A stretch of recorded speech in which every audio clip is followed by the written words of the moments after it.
Start करते हैं। Functions है ना। अच्छा, फंक्शंस के लिए ना आप पहले तो मैं वो क्लियर कर दूं कि क्वाड्रेटिक इनइक्वालिटी और ट्रिगो है ना जो आपका, ये हुआ वो होना चाहिए ना, अच्छे से हुआ होना चाहिए, ठीक है सर। मैं ये ट्रिगो, क्वाड्रेटिक और ये जो इनइक्वालिटी वाला पार्ट रिपीट नहीं करूंगा, मैं पहले ही बता रहा हूँ, ठीक है सर। ठीक है, ये आपने कर रखा है, मैंने आपको बता भी रखा है, ठीक है सर। अच्छा, आगे बढ़ते हैं। तो फंक्शन में हम क्या क्या पढ़ेंगे, ये कार्टेशियन प्रोडक्ट ना, सेट्स का होता है ना कार्टेशियन प्रोडक्ट, इसके बारे में जानेंगे। ये सारे टाइटल हैं, पढ़ेंगे अपन, सब पढ़ेंगे, ठीक है ना, सब पढ़ेंगे। ये भी पढ़ेंगे पीएनसी बेस्ड प्रॉब्लम्स, ठीक है सर। इसके लिए आपका ऑफ कोर्स कॉमन सेंस की बात है, पीएनसी पढ़ा होना चाहिए। आगे बढ़ते हैं। आईआईटी में जो नंबर ऑफ क्वेश्चंस आए हैं, ठीक है, दिख रहा है ना ये ठीक है ना। हाँ, जनरल डेफिनेशन स्टार्ट कर दें। फंक्शन की डेफिनेशन से पहले ना मैं आपको बताता हूँ कि कार्टेशियन प्रोडक्ट क्या होता है। लिखो,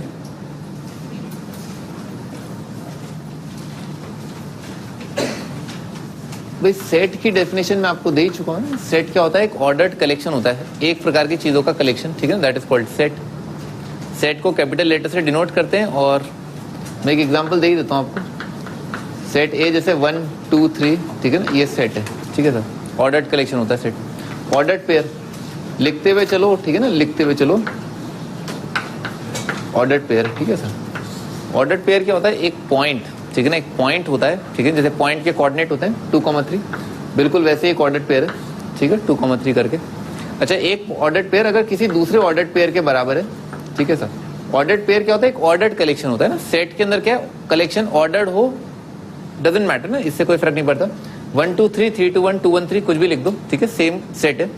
पर 2 3 का मतलब ये नहीं है कि 3 2 होगा, ठीक है ना। ऑर्डर्ड पेयर 2 3 मतलब 2 3 ही, पॉइंट का x कोऑर्डिनेट 2, पॉइंट का y कोऑर्डिनेट 3, ठीक है सर। आप इसको जो है कॉम्प्लेक्स नंबर के हिसाब से भी समझ सकते हैं ना।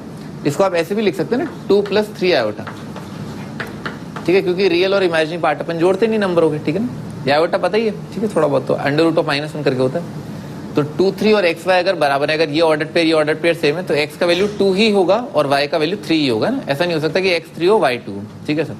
ये तो इक्विवेलेंस ऑफ ऑर्डर पेयर, यानी कि फर्स्ट एलिमेंट एक ऑर्डर पेयर का दूसरे ऑर्डर पेयर के फर्स्ट एलिमेंट के बराबर होना चाहिए, और सेकंड एलिमेंट के बराबर होना चाहिए, ठीक है ना, ऐसा होना चाहिए, तब दो ऑर्डर पेयर्स को बराबर कहा जाता है। लिख लो, ऑर्डर्ड कलेक्शन ऑफ 2 ऑब्जेक्ट्स, ठीक है ना। ऑर्डर्ड ट्रिपलेट क्या हो जाएगा, ये एक ऑर्डर्ड ट्रिपलेट, इसकी आवश्यकता नहीं पड़ेगी आपको, पर फिर भी 1 2 3 है ना, ये एक ऑर्डर्ड ट्रिपलेट है। ऑर्डर्ड पेयर अपने आप में एक ऑर्डर्ड डबलेट होता है, ठीक है सर। ऑर्डर्ड पेयर है ना। आगे बढ़ते हैं। ऐसा कुछ नहीं, मतलब बहुत बेसिक चल रहा है ना, बहुत बेसिक चल रहा है।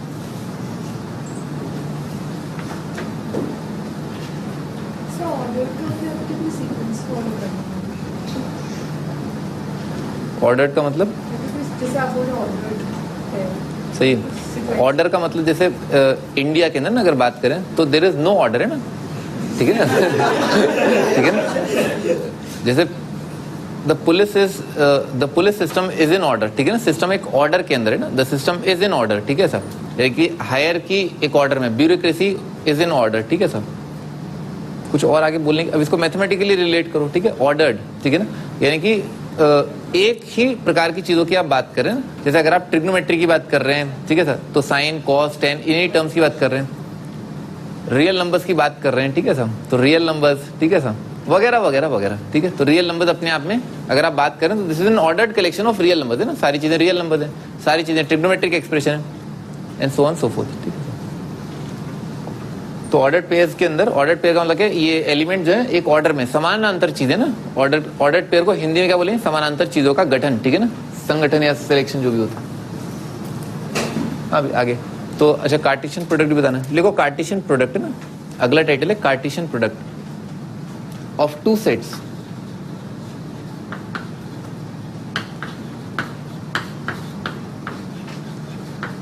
Cartesian product of 2 sets, 2 sets का कार्टेशियन प्रोडक्ट है ना। जैसे मान लो एक सेट दे रखा है ए, ठीक है ना।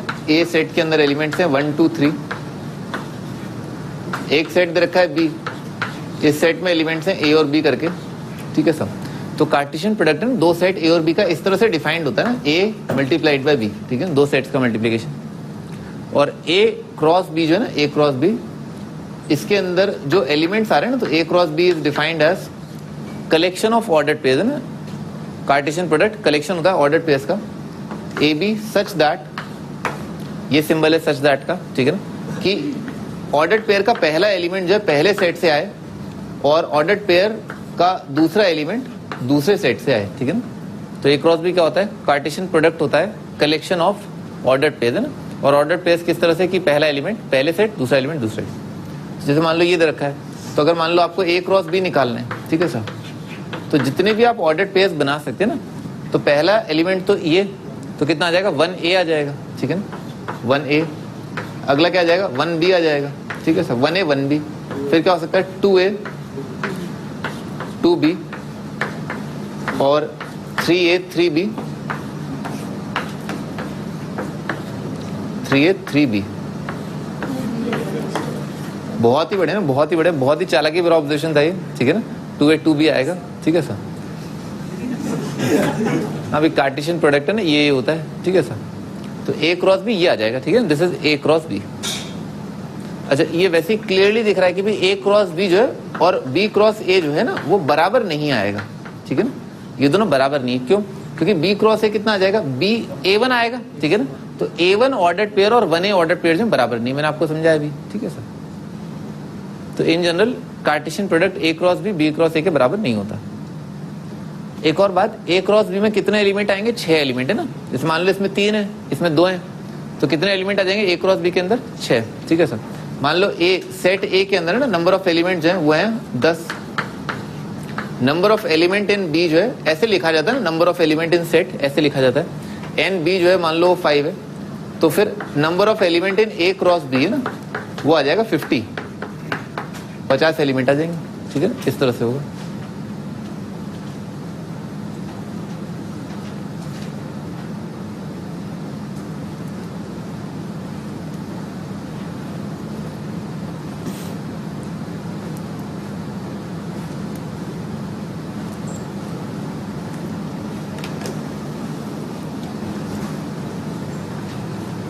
अरे पन्ने मत गिनो, ठीक है ना, ये गिनो तुम कितना सीख गए।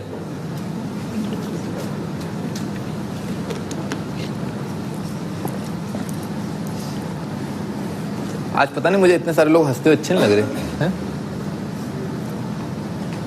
पता नहीं क्यों। अभी आगे बढ़ते हैं। तो कार्टेशियन प्रोडक्ट ये करके होता है।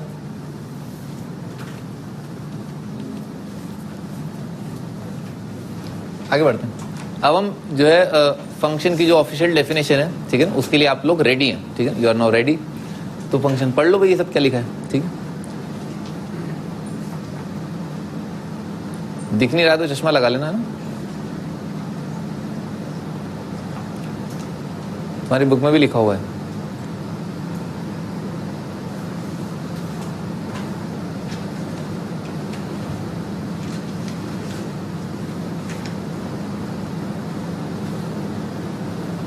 अभी function A and B are 2 sets है ना, ए और बी 2 सेट दे रखे हैं। तो देयर एग्जिस्ट अ रूल और मैनर ना, एक रूल, ठीक है ना। एक रूल क्या होता है, रूल तो पता ही है, ठीक है ना, पॉलिटिक्स रूल ऐसा something like that. Correspondence F है ना, एक कॉरेस्पॉन्डेंस, ठीक है, एक रिलेशन, ठीक है ना, which associates each element of A to a unique element in B, ठीक है सर। तो फंक्शन को जो है वो इसको फंक्शन बोल देते हैं, ठीक है सर। फंक्शन को मैपिंग भी बोला जाता है, ठीक है sir. It is denoted by symbol है ना, एफ ए टू बी, ठीक है।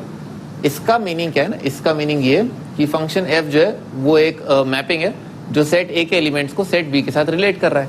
इसको ऐसे भी लिखा जाता है ना कि ए के एलिमेंट्स को एफ जो है रिलेट कर रहा है। इसको मैपिंग की फॉर्म में ऐसे भी बनाया जाता है ना कि सेट को ऐसे है ना, ओवल शेप में बना दिया, ये सेट ए बोल दिया, ये सेट बी बोल दिया, ठीक है। तो सेट ए के एलिमेंट्स को बी से एफ इस तरह से रिलेट करना, ऐसे भी लिख देते हैं, ठीक है। एक बहुत छोटा सा एग्जांपल लेते हैं। सेट ए में 1 2 3 है, सेट बी के अंदर ए बी सी है, ठीक है। ऐसा 1 जो है ए से रिलेटेड है, 2 बी से रिलेटेड है, 3 सी से रिलेटेड है, बन गया फंक्शन, ठीक है सब। और ये फंक्शन क्या है अपने आप में, बिल्कुल जैसे कार्टेशियन प्रोडक्ट होता है ना, ऑर्डर्ड पेयर्स का कलेक्शन, बिल्कुल वैसे ही फंक्शन भी एक खास प्रकार के ऑर्डर्ड पेयर्स का कलेक्शन होता है, ठीक है ना। जैसे इस केस में, जैसा कि आप देख रहे हैं, इस केस में फंक्शन के अंदर जो ऑर्डर्ड पेयर्स आ रहे हैं वो क्या है, 1 A 2 B और 3 C, ठीक है ना। ये एक फंक्शन है और इसमें ये ऑर्डर्ड पेयर्स आ रहे हैं, ठीक है ना। पन्ना डालो।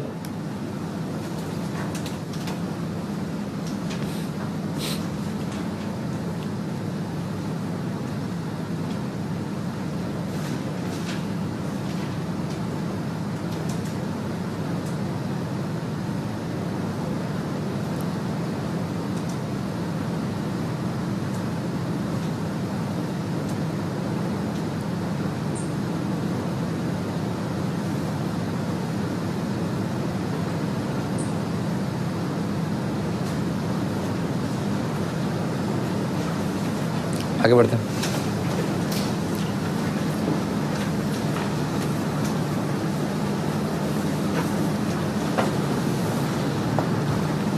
तो ये एक और तरीके से अपन ने डिफाइन करने की कोशिश करी, बार बार अलग अलग तरीके से इंग्लिश लिख रहे हैं, ठीक है sir, without any grammatical error.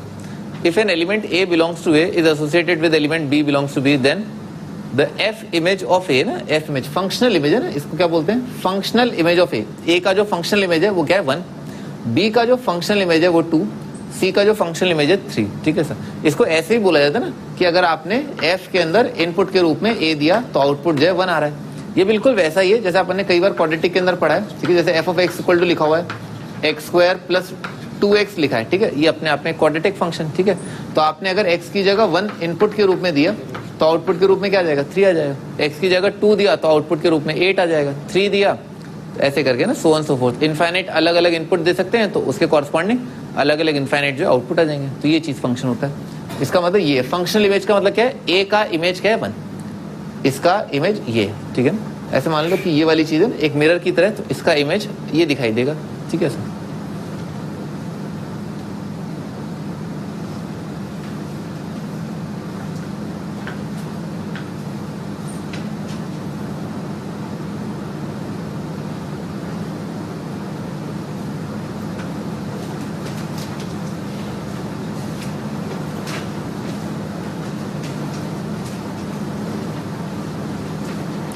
इसको ना एबीसी को क्या बोलते हैं, प्री इमेज बोलते हैं ना, प्री इमेज बोला जाता है, ठीक है ना, फंक्शन की प्री इमेज है या आर्ग्यूमेंट है, बहस का मुद्दा, ठीक है, बहस का मुद्दा क्या है ए, ठीक है ना, इनपुट बेसिकली एक्स यहाँ पर क्या है, बहस का मुद्दा इनपुट, ठीक है ना, ए इज इनपुट, ठीक है ना, B is input, C is input, 1 2 3 are corresponding outputs, ठीक है ना। ए इनपुट दिया तो फंक्शन आपको आउटपुट के रूप में 1 दे देगा, अगर यहाँ पर आपने इनपुट के रूप में 1 दिया तो आउटपुट के रूप में 3 आ जाएगा, ठीक है सर।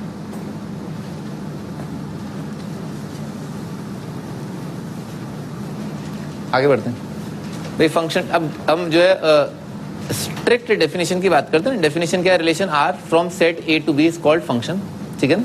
फंक्शन किसको बोलेंगे, each element of A is associated with some element of B, हर एक एलिमेंट एसोसिएटेड होना चाहिए, ईच एलिमेंट ऑफ ए, ठीक है ना, हर एलिमेंट जो इस पहले सेट के अंदर ना, जैसे आप रिलेट कर रहे हैं एफ, ठीक है, ए से लेकर के बी, ठीक है सर, तो इस एलिमेंट का, इस सेट का हर एक एलिमेंट जो है कनेक्टेड होना चाहिए, रिलेटेड होना चाहिए, ठीक है सर, पहली चीज ये कह रहा है। और अगला कह रहा है each element of A has a unique image of B, ठीक है सर। तो यूनिक इमेज का फंडा क्या है भाई, जैसे मान लो ये एलिमेंट है और ये एलिमेंट है, इसकी इमेज 1, ठीक है सर, इसकी इमेज 1, ठीक है सर, हर एक की इमेज 1, ठीक है सर, तो इसकी एक ही इमेज होनी चाहिए, ठीक है सर, ठीक है। मैं एग्जांपल अपवाद बताता हूँ, अपवाद मतलब एक्सेप्शन बताता हूँ, एक्सेप्शन नहीं होता है वैसे, ठीक है, बताता हूँ कि where you might be wrong, ठीक है सर। जैसे ये पॉइंट है, ठीक है, इसका एक इमेज ये, एक इमेज ये, तो यूनिक नहीं हुआ ना ये, इसका इमेज 2 आ रहा है ना, तो इसका इमेज जो है वो यूनिक नहीं है, तो ये गड़बड़ है, दिस इज रॉन्ग, ये पाप है, ठीक है, ये सही है, ठीक है सर। हर एक का एक एक इमेज आना चाहिए, इस केस में क्या आ रहा है, इसका 2 इमेज आ रहा है, तो ये करना जो है गलत हो जाएगा, ठीक है सर। तो फंडा क्या है कि सेट ए के सभी एलिमेंट्स कनेक्टेड होने चाहिए, बहुत शॉर्ट, अरे सुनो इधर, ठीक है ना, इन शॉर्ट सेट ए के सभी एलिमेंट्स कनेक्टेड होने चाहिए और हर एक एलिमेंट एक ही एलिमेंट के साथ कनेक्टेड होना चाहिए, खत्म। अगर ऐसा है तो फंक्शन बन जाएगा, ठीक है ना। सेट ए का हर एक एलिमेंट कनेक्टेड होना चाहिए और एक ही एलिमेंट के साथ कनेक्टेड होना चाहिए, ठीक है, फंक्शन, ठीक है।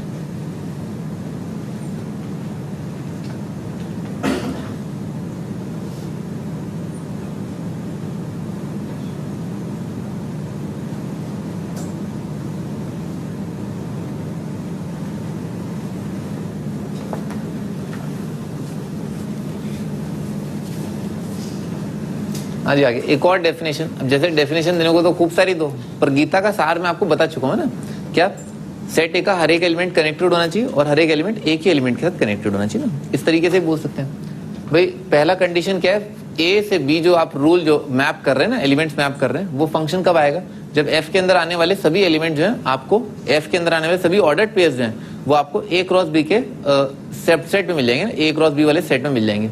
अगला क्या है, फॉर एल, ये चीज वही लिखी हुई है, ठीक है ना। जो सेकंड पॉइंट है ना, ये फर्स्ट पॉइंट है, ठीक है सर।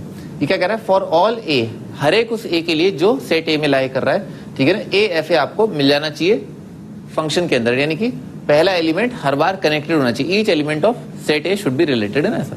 और ए बी अगर एफ, इसका जो सेकंड पॉइंट है और इसका जो थर्ड पॉइंट है दे आर सेम, ठीक है सर। ये क्या कह रहा है, अगर ए बी एफ में, यानी कि ए यहाँ पर, बी यहाँ पर, ए बी एफ में, और यहाँ पर सी कर लें आप, है ना, यहाँ पर सी है, गलती से मिस्टेक हो गया ना, ठीक है ना, लिख लो, ये ए बी है, ये ए सी है, तो ए बी जो है एफ में है और ए सी भी एफ में है ना, तो ए बी एफ में होने का मतलब ए बी से कनेक्टेड है, ए सी होने का मतलब ए जो है सी से भी कनेक्टेड, तो गड़बड़ होगी ना, ए का यूनिक इमेज नहीं आ रहा, ठीक है सर, तो ये गलत हो जाएगा ना। तो अगर ऐसा हो जाए, अगर ऐसा हो भी रहा है तो क्या होना चाहिए, बी और सी सेम होने चाहिए, ठीक है सर। तो सेम होने से क्या होगा कि एक पॉइंट की एक ही इमेज आएगी, ठीक है, जैसा कि इस केस में हो रहा था, अलग अलग इमेज आ रही थी, पर अब अगर ऐसा हो जाएगा ना, इससे ये इंप्लाई होना चाहिए कि बी और सी बराबर है, यानी कि एक एलिमेंट की एक ही इमेज, ठीक है, तो फंक्शन होगा, ये सेकंड पॉइंट इसके बराबर है।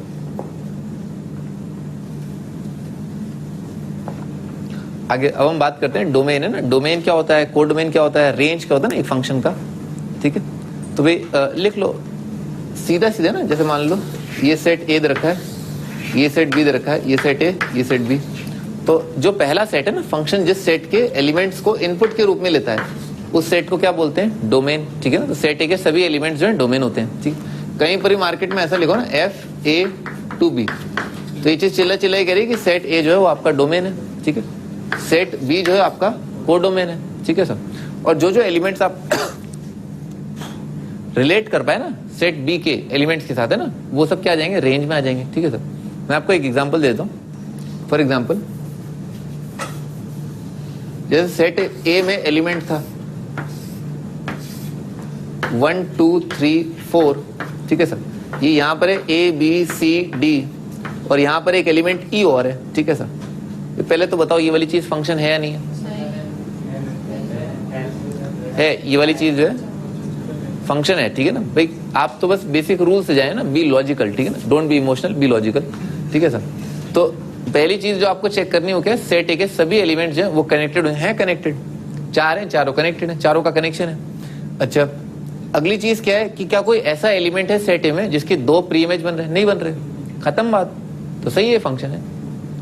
इससे थोड़ा ना रिलेटेड है, ठीक है ना, इससे रिलेटेड है ना, इसके सभी एलिमेंट्स रिलेटेड और हर एक एलिमेंट एक एलिमेंट से रिलेटेड तो है, ठीक है, तो ये वाली चीज फंक्शन है। अच्छा, तो भाई ये वाला सेट तो क्या होता है, कोड डोमेन, और कलेक्शन ऑफ, है ना, कलेक्शन ऑफ फंक्शनल आउटपुट्स, ठीक है ना, जो आउटपुट के रूप में आ सकते हैं वो क्या है, ए बी सी डी, ठीक है। तो ए बी सी डी यहाँ पर क्या आ जाएगा, रेंज, ठीक है ना, जो जो आउटपुट के रूप में प्राप्त कर सकते हैं फंक्शन से। भाई ई किसी एलिमेंट को इनपुट के रूप में अगर दिया जाए तो आउटपुट के रूप में नहीं आ रहा ना, तो लिख low output, functional outputs, collection of functional outputs is range, collection of functional outputs is range. जैसे आपने कई बार देखा होगा, अपने क्वाड्रेटिक के अंदर ऐसा लिखा है ना, y is equal to f of x करके is equal to x square plus 1, मान लो ऐसा लिखा हुआ है, ठीक है। तो अपने आप में क्या, आप इनपुट दे रहे हैं, x की जगह 1 रखा तो आउटपुट के रूप में क्या आ रहा है, 2 आ रहा है। तो y बेसिकली y, क्योंकि y क्या खुद एफ ऑफ एक्स है, अपन लिखते ही हैं, क्यों लिखते हैं, मैंने बताया था आपको, प्लॉट करने के लिए, ठीक है सर। तो y की जो वैल्यूज होती हैं वो क्या होती है, रेंज, क्योंकि क्या है, x की कुछ वैल्यू रखी तभी तो y का कुछ आया होगा वैल्यू, ठीक है। तो y इज रेंज, ठीक है ना, x इज डोमेन और y इज रेंज, ठीक है ना। और code domain most of the cases में एग्जामिनर खुद आपको देगा ना, इस प्रकार का कोई सवाल नहीं बनता ना, नहीं बनता कि इसका कोड डोमेन क्या होगा, जनरली ना, जनरली ऐसा नहीं बनता। इस तरह से पूछा जाता है सवाल कि बताओ इस फंक्शन का डोमेन क्या है, बताओ इस फंक्शन का रेंज क्या है, ठीक है ना, इस प्रकार के 2 सवाल बनते हैं। कोड डोमेन कोई नहीं पूछता ना। Output output output output output क्या होता है, रेंज, इनपुट, ठीक है, इनपुट क्या होता है, डोमेन, ठीक है सर। ये बात अपनी खोपड़ी में फिट कर लेना ना, डोमेन जो है इनपुट होता है, रेंज जो है वो आउटपुट होता है, ठीक है। यही लिखा हुआ है यहाँ पर ना, डोमेन ऑफ एफ क्या है, ए सच दैट ए जो है ए को बिलोंग करे, सही है। तो पूरा इनपुट वाला जो सेट है वो क्या है, डोमेन, और आउटपुट क्या है, फंक्शनल आउटपुट ए, ठीक है ना, जो जो आपने इनपुट ए रख दिए, सारे खूब सारे जो जो आप रख सकते हैं। अब जैसे इस केस के अंदर है ना, इस केस में आप एक्स की जगह क्या क्या वैल्यू रख सकते हैं, खूब सारे नंबर रखो, 1 2 0.5 पाई, जो रखना है आप रखो, ठीक है सर। तो आप उन सभी केसेस के अंतर्गत जो है इनपुट रखे आपने, तो आउटपुट कुछ आया, उन सभी आउटपुट्स का कलेक्शन जो है वो रेंज होता है। ठीक है सर, आगे बढ़ते हैं।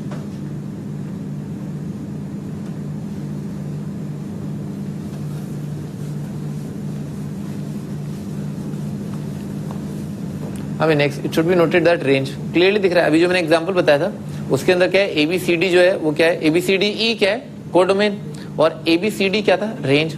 तो हमेशा ऐसा होगा, ठीक है ना, कि या तो कुछ एक एलिमेंट छूट जाएंगे आपके कोडोमेन के अंदर, या तो छूट जाएंगे या नहीं छूटेंगे। अगर छूट जाएंगे तो क्या होगा, कोडोमेन जो है वो बड़ा सेट हो जाएगा, ठीक है ना। और अगर नहीं छूटेंगे, जैसा मैंने पहले वाले एग्जाम्पल में लिया था, तो कोडोमेन और रेंज है बराबर हो जाएंगे। पर रेंज है ज्यादा बड़ा नहीं आ सकता ना कोडोमेन से, क्योंकि उसको मैपिंग ही क्या है, उसी एलिमेंट से करनी है। हाँ जी, अगला चलो, इसके बाद एक क्वेश्चन लिख लो। Check if following mapping is function और नॉट।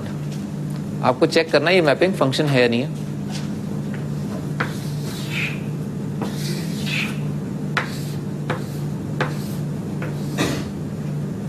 ये वाली चीज है, 1 2 3 4 1 2 3 4 मान लो, और ए बी सी, ठीक है सर। क्या ये चीज मैपिंग है? ऑफ कोर्स ये एफ है, ये सेट ए है, ये सेट बी है। हाँ है, ठीक है ना, सही है भाई। देखो सेट ए के अंदर क्या है, इनपुट है, ठीक है ना, सेट ए में इनपुट है। तो इनपुट में क्या है, हर एक एलिमेंट कनेक्टेड है, सही है, 4 एलिमेंट है, चारों कनेक्टेड है। और भाई हर एक एलिमेंट का एक ही मैपिंग आना चाहिए, एक ही आउटपुट आना चाहिए, ठीक है सर। तो इसके कितने आउटपुट आ रहे हैं? एक आउटपुट आ रहा है। इसके कितने आउटपुट आ रहे हैं? एक, ठीक है ना। हर एक का क्या, एक ही लफड़ा होना चाहिए, ठीक है सर। आप ऐसे समझ लो ना, हर एक का एक ही लफड़ा होना चाहिए ना। इसमें क्या, एक के 2 लफड़े ना, तो ये गड़बड़ है।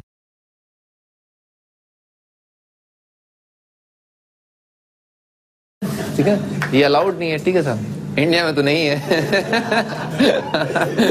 ठीक है ना, ये चलेगा, कूद के चलेगा।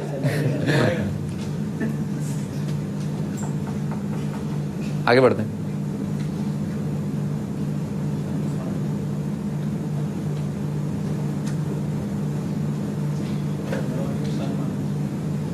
क्या दिख रहा है? Set of sons.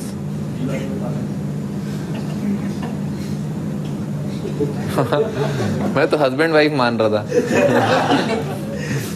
आगे बढ़ते हैं।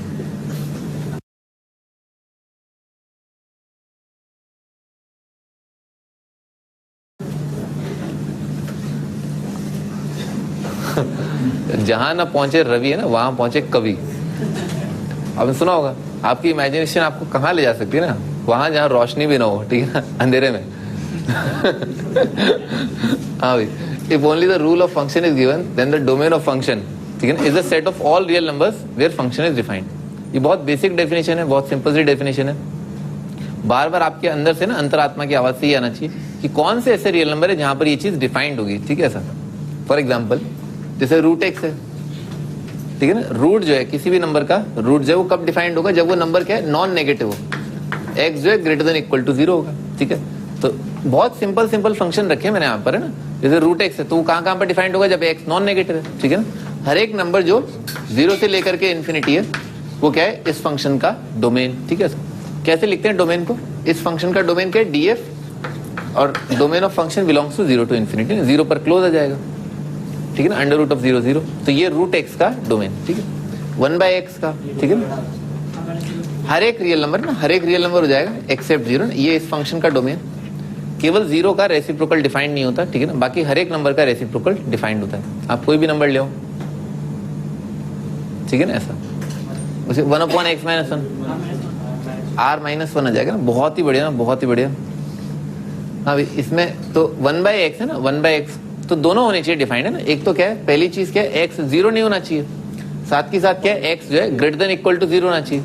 तो जब आप इसको डिफाइन कर रहोगे ना, तो आप क्या बोलोगे कि x जो है ग्रेटर देन इक्वल टू 0, ये तो होगा ही होगा, ठीक है सर।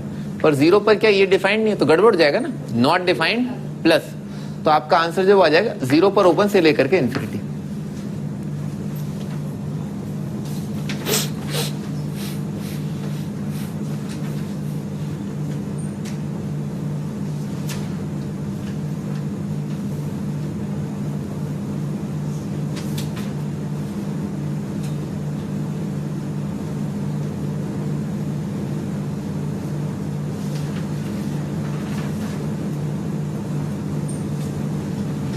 आगे बढ़ते हैं।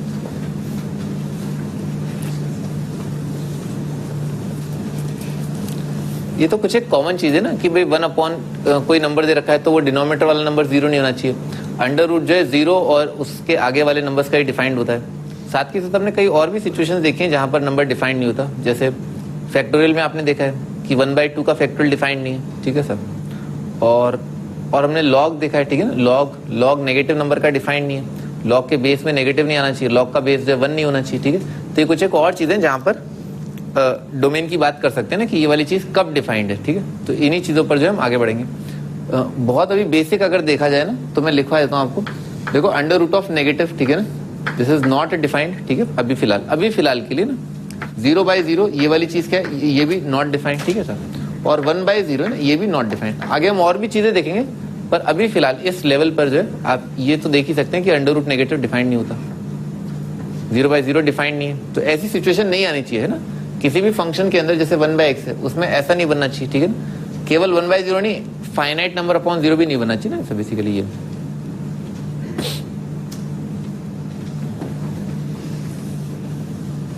आज आगे बढ़ते हैं। कंटिन्यूस फंक्शन भी अभी फिलहाल जो है कंटिन्यूस फंक्शन की हम डेफिनेशन कंटिन्यूटी चैप्टर के बिना दे रहे हैं। तो बहुत ही क्रूड डेफिनेशन है, बहुत ही सिंपल डेफिनेशन है।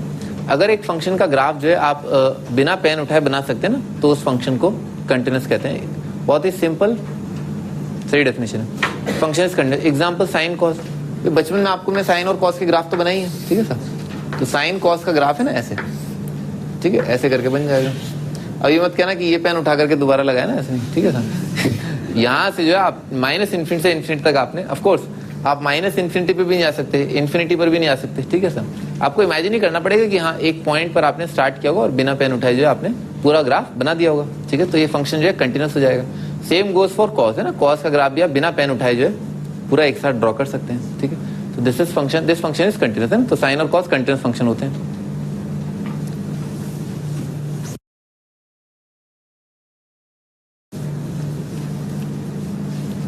हाँ जी आगे बढ़ते हैं।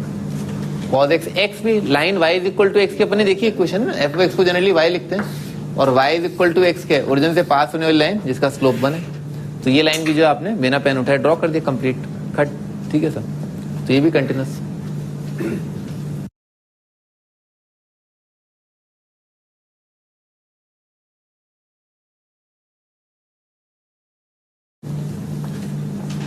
अच्छा अगला फॉर अ कंटिन्यूस फंक्शन, अगर कोई फंक्शन कंटिन्यूस दे रखा है तो इंटरवल है ना, उस इंटरवल के अंदर जहां से वो मिनिमम से मैक्सिमम हो रहा है, ठीक है ना, तो उसका रेंज होता है। जैसे साइन कॉस का मिनिमम वैल्यू क्या है, साइन और कॉस कंटिन्यूस है, मिनिमम वैल्यू क्या है -1 और 1। तो इसका जो रेंज हो जाएगा ना, साइन और कॉस का रेंज जो है, आउटपुट जो है जो आप साइन और कॉस से ले सकते हैं वो है -1 से 1। ये अपन ने पढ़ा है ट्रिग्नोमेट्री में, कॉस से भी -1 से 1। आगे let f and g be function with domain, ठीक है ना। मान लो एफ और जी दो फंक्शन दे रखे हैं, आप डोमेन निकाल लेंगे, ये चेक कर लेंगे भी कौन से जगह पर एफ जो है वो डिफाइंड है, कौन सी जगह पर जी जो है वो डिफाइंड है। तो अगर उन दोनों फंक्शंस को जोड़ दिया जाए या सब्ट्रैक्ट किया जाए, मल्टीप्लाई किया जाए, डिवाइड किया जाए, तो फिर उनके आउटपुट फंक्शन का जो डोमेन होगा वो क्या होगा ना, उसके बारे में जानते हैं। जैसे मान लो एक फंक्शन दे रखा है 1/x,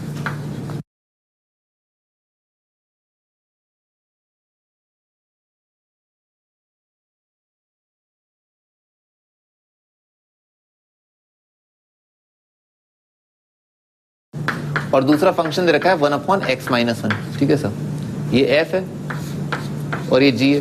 तो इसका डोमेन क्या आएगा, ऑल रियल एक्सेप्ट 0, और इसका डोमेन क्या आएगा, ऑल रियल एक्सेप्ट 1, ठीक है सर। तो क्लियरली दिख रहा है, ऐसे फील आ रहा है कि दोनों फंक्शन डिफाइंड होने चाहिए। दोनों फंक्शन डिफाइंड मतलब दोनों चीजों का कॉमन पार्ट है ना। मैं बताता हूँ सेट की फॉर्म में। जैसे मान लो ये वो नंबर्स हैं जहां पर f डिफाइंड है, ठीक है ना। ये वो नंबर्स हैं जहां पर जी डिफाइंड है, ठीक है सर। तो वो सारे नंबर जहां पर f भी डिफाइंड हो, g भी डिफाइंड हो, क्या कॉमन पार्ट आएगा ना। समझ में आ रहा है, दोनों डिफाइंड होनी चाहिए, तो इंटरसेक्शन आ जाएगा। ये बात आ गई ना, खोपड़ी में इंटरसेक्शन आएगा। अच्छा इंटरसेक्शन आएगा तो दोनों का इंटरसेक्शन ले लो, दोनों का कॉमन पार्ट। दोनों का कॉमन पार्ट ऐसे दिख रहा है r-0,1, ठीक है। ये दोनों का कॉमन पार्ट है, ठीक है सर। बनाओ ये।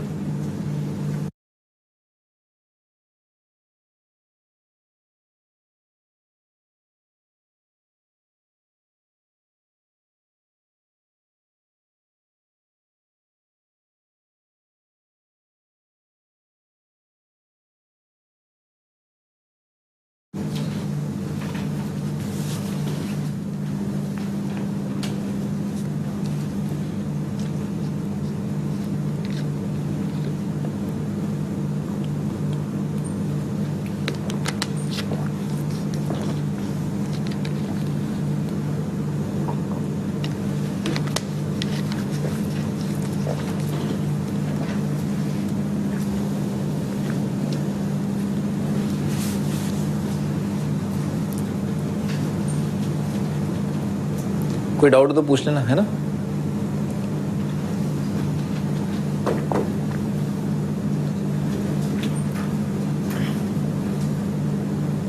तो भी आप कोई भी सम फंक्शन लेना, कोई भी दो फंक्शंस का सम अगर आप लें तो दोनों ही फंक्शंस डिफाइंड होने चाहिए, हमेशा ऐसा ही होगा ना। कभी दो फंक्शन का सम करोगे दोनों फंक्शन डिफाइंड होने चाहिए, तो दोनों डिफाइंड कहाँ पर होंगे, अपने अपने डोमेन्स के इंटरसेक्शन पर दोनों डिफाइंड हो जाएंगे। तो जब भी आपको कोई दो फंक्शंस का सम दे रखा हो तो आप क्या करो, दोनों का अलग अलग डोमेन निकालो और दोनों का कॉमन पार्ट ले लो, ठीक है ना। That will be the domain of sum. Same goes for difference, क्योंकि सम और डिफरेंस क्या एक ही टाइप की चीज होती है, ठीक है। तो डिफरेंस के लिए भी डोमेन जो क्या आ जाएगा, D1 इंटरसेक्शन D2 आ जाएगा। प्रोडक्ट के लिए भी क्या है, सेम आ जाएगा, sum difference product of two functions is same.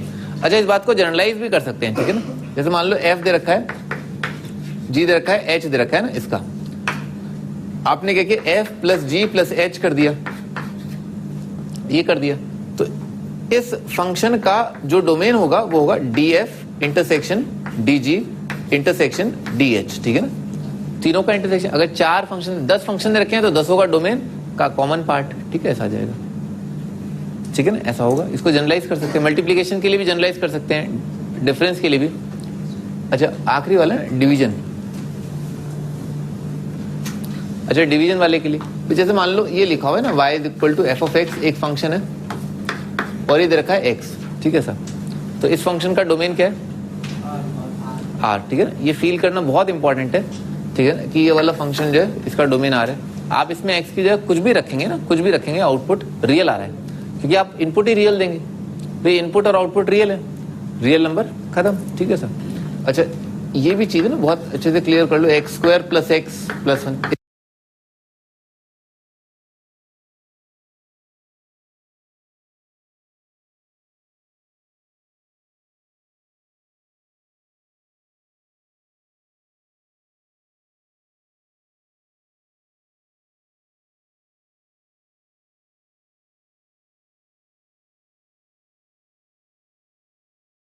इस फंक्शन का डोमेन क्या आएगा, आर, ठीक है ना। उसका रीजन क्या है, रियल का स्क्वायर रियल, कोई भी रियल नंबर का square real, real plus real real, real plus 1 real. तो रियल प्लस रियल कितना आ जाएगा, रियल आ जाएगा। तो आउटपुट हमेशा रियल आ रहा है, ठीक है ना। ऐसा 1 अपॉन रियल नंबर क्या हमेशा रियल आएगा, नहीं भाई, 0 1 अपॉन 0 वाला फंडा लग जाएगा ना। अंडर रूट ऑफ रियल हमेशा क्या डिफाइंड होगा, नहीं, ठीक है ना। रियल नंबर क्या होना चाहिए, 0 या उससे ज्यादा होना चाहिए, ठीक है।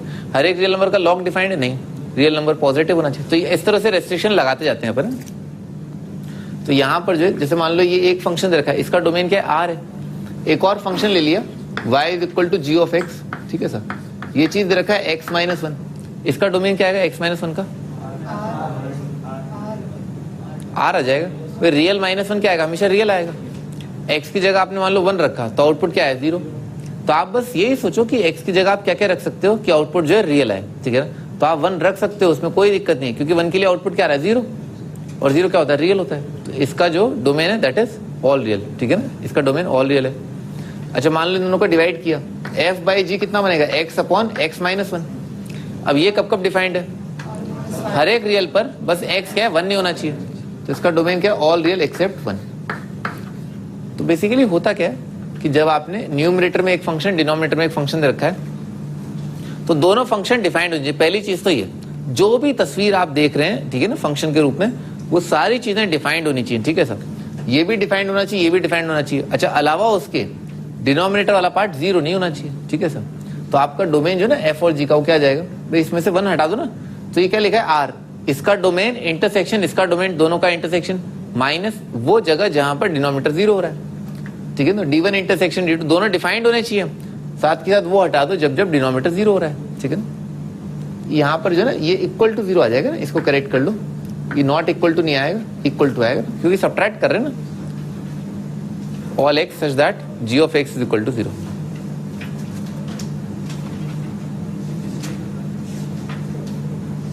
क्या हुआ, क्या नहीं है, करेक्शन नहीं है,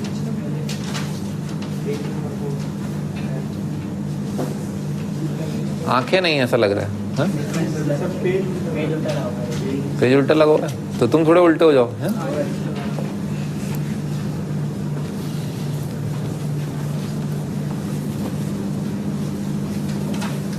हाँ जी, आगे बढ़ते हैं। एग्जाम्पल करो भी, डोमेन निकालो ना इनका।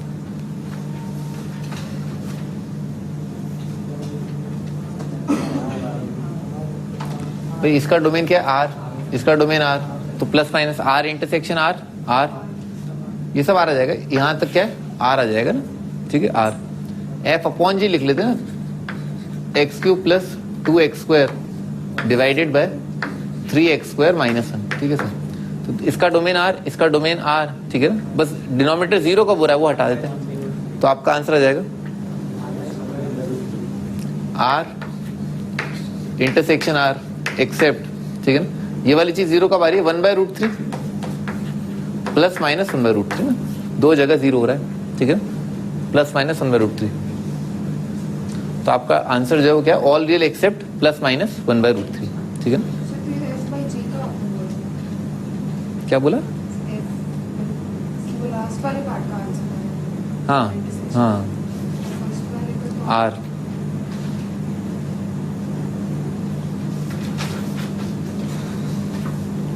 अगला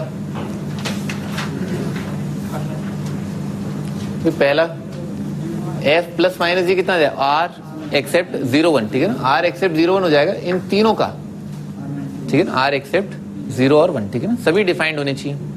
अच्छा एफ बाई जी है ना, एफ बाई जी, तो इसके लिए क्या हो जाएगा 1/x 1/x माइनस 1, ठीक है सर, तो ये आ जाएगा x माइनस 1/x, ठीक है ना, ऐसा आ जाएगा।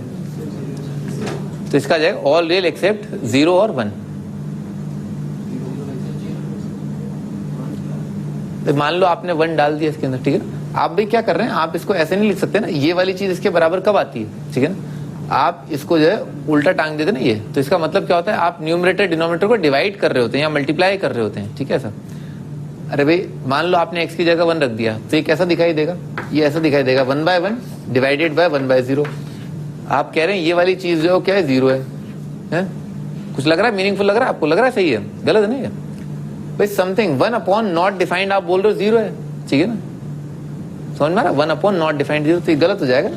डिनोमिनेटर हर एक चीज आप पहले तो डिफाइन करो, मैंने आपको बताया था, आपको f को डिफाइन करना है, आपको g को डिफाइन करना है, दोनों को डिफाइन करना है, ठीक है ना सर। ऑल रियल एक्सेप्ट 0 और 1 आएगा।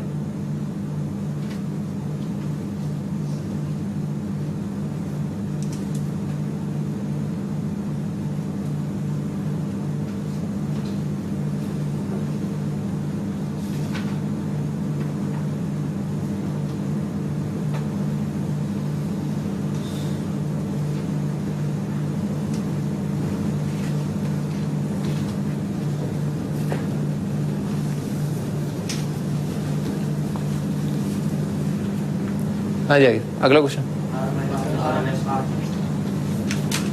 एक्स स्क्वायर प्लस 1 है ना, एक्स स्क्वायर प्लस 1। भाई पहली चीज आपके दिमाग में आनी चाहिए, अंडर रूट दे रखा है, तो अंडर रूट जो है किस नंबर का डिफाइंड हो, इसका एक्स स्क्वायर प्लस 1 का, तो आप कंडीशन क्या लगाएंगे कि ये नंबर जो है ग्रेटर देन इक्वल टू 0, तो क्या जाएगा, ए पॉजिटिव है और डी नेगेटिव है, तो इसका आंसर क्या आएगा, आर आएगा, ठीक है ना। ये पैराबोला ऐसा दे रखा है, ठीक है ना, ऐसा बनेगा, तो हर एक वाई कोऑर्डिनेट क्या है 1 से ज्यादा है, तो इसका आंसर जो है आर आ जाएगा, ठीक है ना, ऑल रियल। एक्स की वैल्यू आप जो चाहे रखो, ठीक है ना, हमेशा ये नंबर क्या है 1 या 1 से ज्यादा आएगा, जो चीज 1 से ज्यादा है वो 0 से ज्यादा है, ठीक है ना, ऑल रियल आ जाएगा। अच्छा इसका डोमेन भाई डिनोमिनेटर बस 0 ना हो, ठीक है ना, डिनोमिनेटर 0 ना हो, तो all real except plus minus 2, ठीक है, ये आपका डोमेन। हर चीज डिफाइंड है पर बस डिनोमिनेटर 0 नहीं होना चाहिए।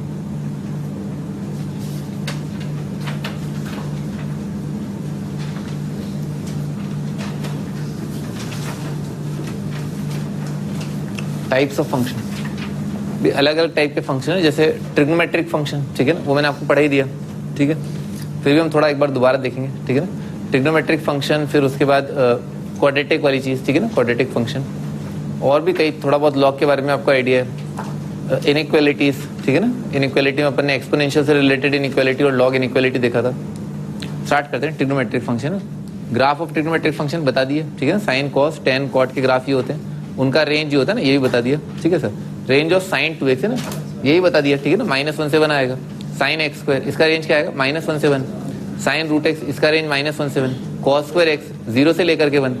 Cos square minus sine square क्या जाएगा, cos 2x, सही है ना। ये ध्यान रखना जब भी आप रेंज निकालें, ट्रिग्नोमेट्रिक फेज 1 के हैं सारे सवाल, ठीक है ना, लाइन से देख लो, स्लाइड देख लेना, ठीक है।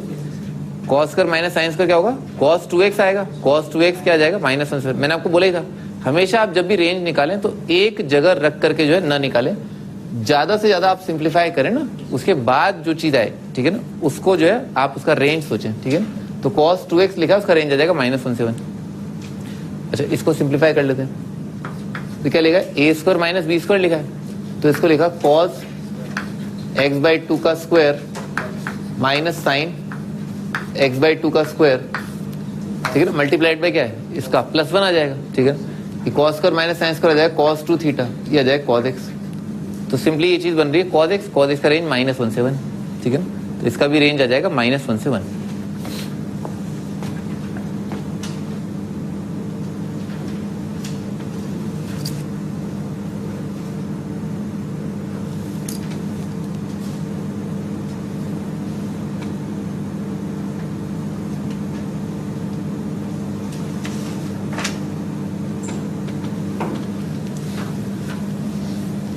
अगला वही सवाल है, ठीक है ना, कितना आ जाएगा, cos 2x आ जाएगा, ठीक है ना, cos 2x क्या है, -1/7।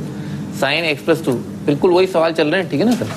sin x जो है उसकी जगह रखा -1 से लेकर के 1, ठीक है सर, +2।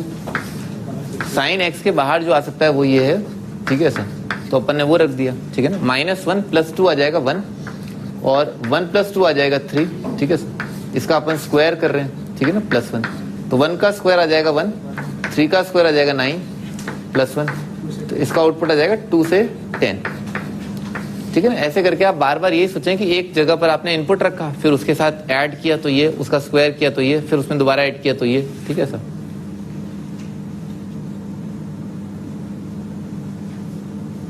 एक बहुत बेसिक चीज का आप आउटपुट सोचें, ठीक है ना, और उसके साथ सारी चीज कोरिलेट कर दें, ठीक है सर। किसी एक जगह पर बहुत सिंपल फंक्शन का रेंज रखना होता है, ठीक है, और उसी को आपको कैरी फॉरवर्ड करते रहना होता है, ठीक है।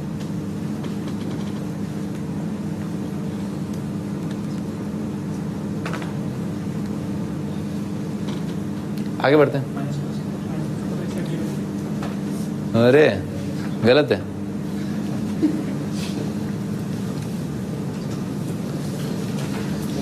हाँ जी, फिर tan थीटा जो ना, tan थीटा होता है sin theta divided by cos theta, ठीक है सर।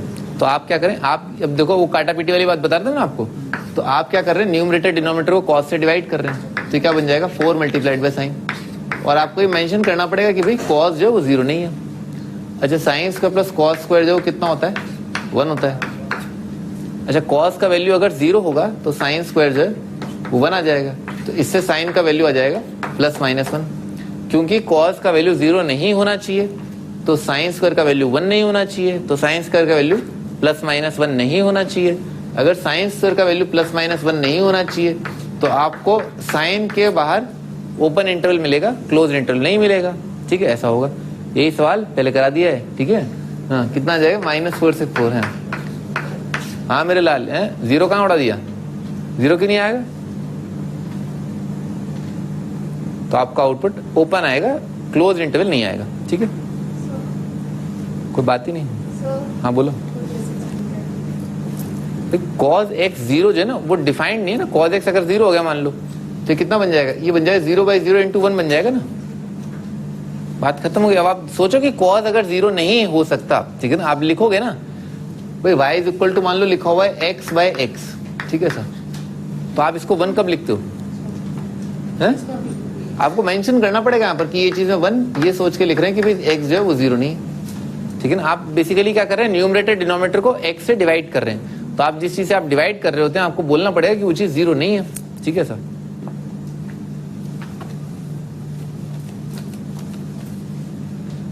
अगला पॉलिनोमियल फंक्शन। पॉलिनोमियल फंक्शन क्या होता है, quadratic, cubic, linear, constant term, ये सब मैंने आपको बता दिया, ठीक है, ये सब पॉलिनोमियल है, ठीक है सर। अच्छा, ये तो क्वाड्रेटिक है, बता ही दिया। इज ऑलवेज कंटिन्यूअस है ना, पॉलिनोमियल फंक्शन जो है हमेशा कंटिन्यूअस होता है। क्वाड्रेटिक का आप जानते हैं पैराबोला, ठीक है ना, बिना पेन उठाए जो है आपने एक अनंत, ठीक है ना, इनफाइनाइट वाला जो है ग्राफ बना दिया। लाइन की इक्वेशन आप जानते ही हैं, ठीक है ना, लाइन 1 डिग्री ग्राफ बना दिया, ठीक है सर। आगे भी आप देखेंगे कि हर एक पॉलिनोमियल जो है वो कंटिन्यूअस होता है।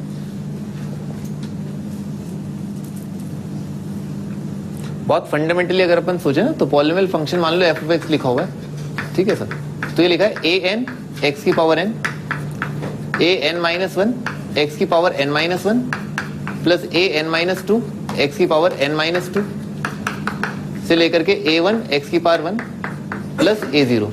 ठीक है ना सर, ये क्या अपने आप में पॉलिनोमियल फंक्शन है और इसका डिग्री कितना है n। ठीक है ना, इसका डिग्री जो है वो n है।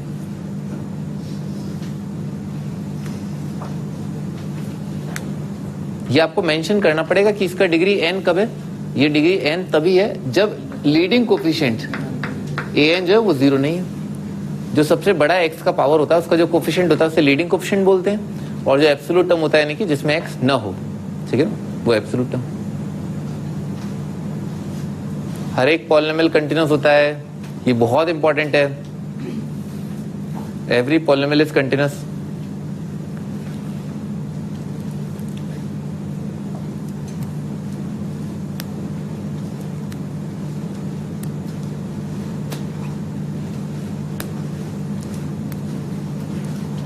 आगे बढ़ा जाए।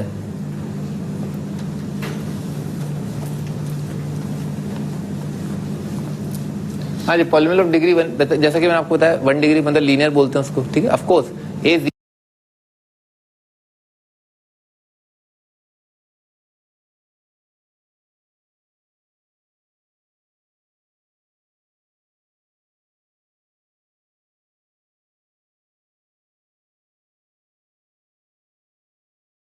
जीरो नहीं होना चाहिए ना, नहीं तो ये क्या बन जाएगा, कांस्टेंट बन जाएगा ना ऐसा।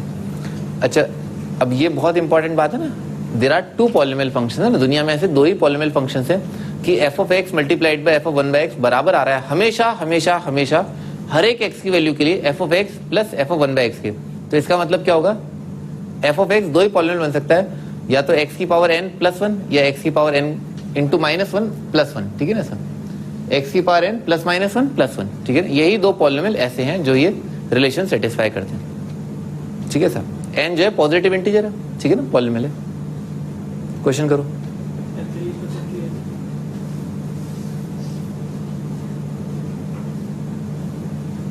क्या 28 और एफ एक्स कौन बताएगा, मैं? सही है।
हाँ, स्टार्ट करते हैं। मैंने भी आपको बताया कि अगर कोई फंक्शन पॉलिनोमियल गिवन है और F of x into F of one by x हमेशा आ रहा है F of x plus F of one by x के, तो ये दो ही आ सकते हैं, एक्स की पावर एन प्लस वन या माइनस एक्स की पावर एन प्लस वन। ठीक है सर, तो जैसे यहाँ पर यही चीज दे रखी है, तो क्या ख्याल आया कि भाई ये हो सकता है ना, या फिर तो ये रहा होगा एक्स की पावर एन प्लस वन, या तो पॉलिनोमियल ऐसा रहा होगा या ऐसा रहा होगा माइनस एक्स की पावर एन प्लस वन।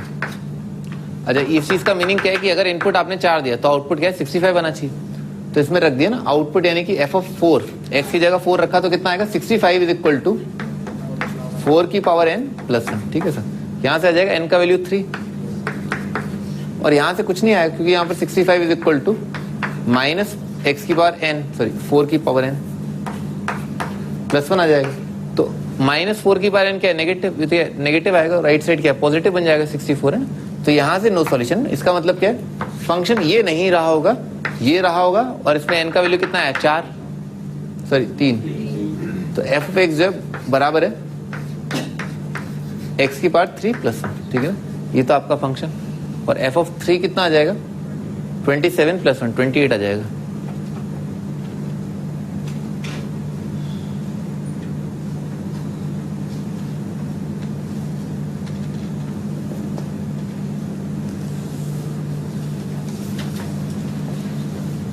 हाँ जी आगे, पॉलिनोमियल ऑफ डिग्री 1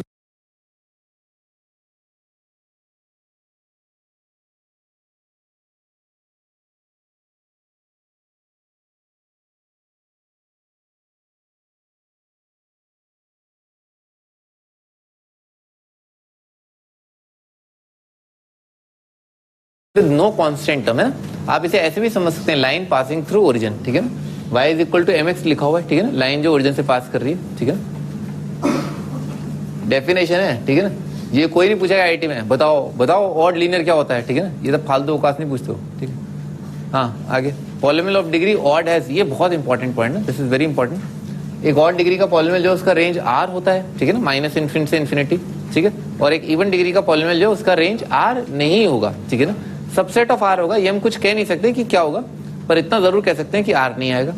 एग्जाम्पल लेते हैं, जैसे मान लो लिखा हो y is equal to 2x plus 3, ठीक है ना, मैंने आपको क्वाड्रेटिक में पढ़ा दिया लीनियर का रेंज कितना होता है। हाँ भाई तुम बताओ, ये लीनियर का रेंज कितना होता है, क्वाड्रेटिक में पढ़ाया था, हाँ है 1 आता है ना, हाँ लीनियर का रेंज 1 आता है। हाँ भाई ये सत्यम r और 1 बाय लीनियर का, अरे शांति रखो, हाँ 1 बाय लीनियर का रेंज क्या आता है, 1 अपॉन लीनियर का रेंज क्या होता है, माइनस इन्फिनिटी माइनस 2 यूनियन 2 से इन्फिनिटी। जहाँ पे 0 का वो नहीं होगा, जितना जल्दी बताया ना उतना ही गलत बताया। हाँ अरे 1 अपॉन लीनियर होता है ऑल रियल एक्सेप्ट 0।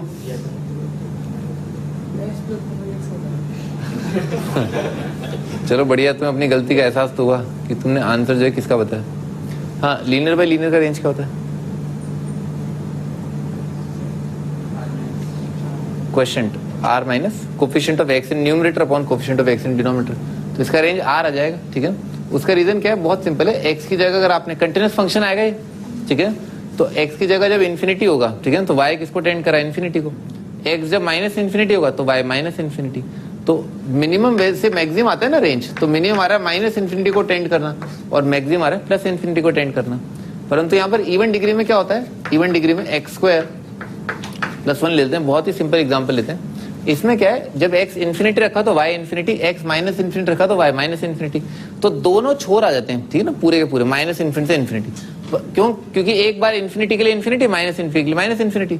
परंतु यहाँ पर क्या होता है कि जब x की जगह आपने इन्फिनिटी रखा तो ये नंबर इन्फिनिटी आ रहा है, माइनस इन्फिनिटी रखा तो भी इन्फिनिटी आ रहा है। तो बेसिकली इसमें एक ही प्रकार की इन्फिनिटी अचीव हो पाती है, और वो क्या, या तो प्लस इन्फिनिटी अचीव हो पाएगी, और अगर एग्जाम्पल ऐसा दे रखा है ना माइनस एक्स स्क्वायर प्लस 1, तो इसमें केवल माइनस इन्फिनिटी अचीव हो पाएगी, तो एक इन्फिनिटी मिस हो जाती है, तो इसका मतलब क्या हुआ, इसका रेंज r नहीं आ पाएगा, हमेशा सबसेट ऑफ r आएगा, ठीक है। ये चीज बता दी पहले ही, ठीक है। हाँ जी क्लास के बाद पूछ लेना।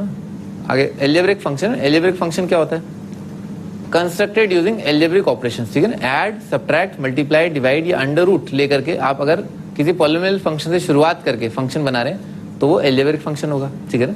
फॉर एग्जांपल जैसे मान लो रूट एक्स है, ठीक है ना, ये क्या है, आपने एक्स का रूट ले लिया, ठीक है सर, प्लस मान लो 1 बाय एक्स है, ये आपने रेसिप्रोकल ले लिया पावर -1, ठीक है ना, पावर -1, प्लस चलो एक्स स्क्वायर ही ले लिया प्लस एक्स ले लिया, ये क्या है, एल्जेब्रिक फंक्शन आ गया, ठीक है सर।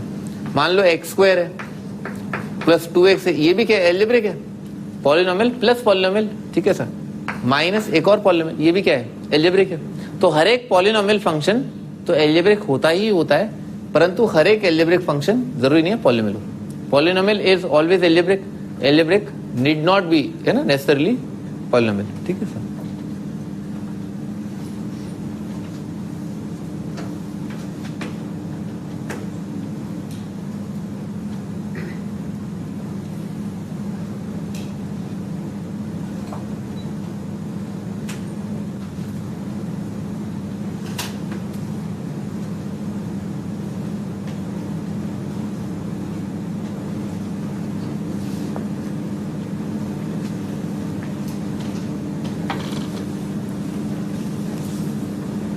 हाँ जी आगे करो, इनका डोमेन निकालना है आपको ना, अंडर रूट एक्स का प्लस 1,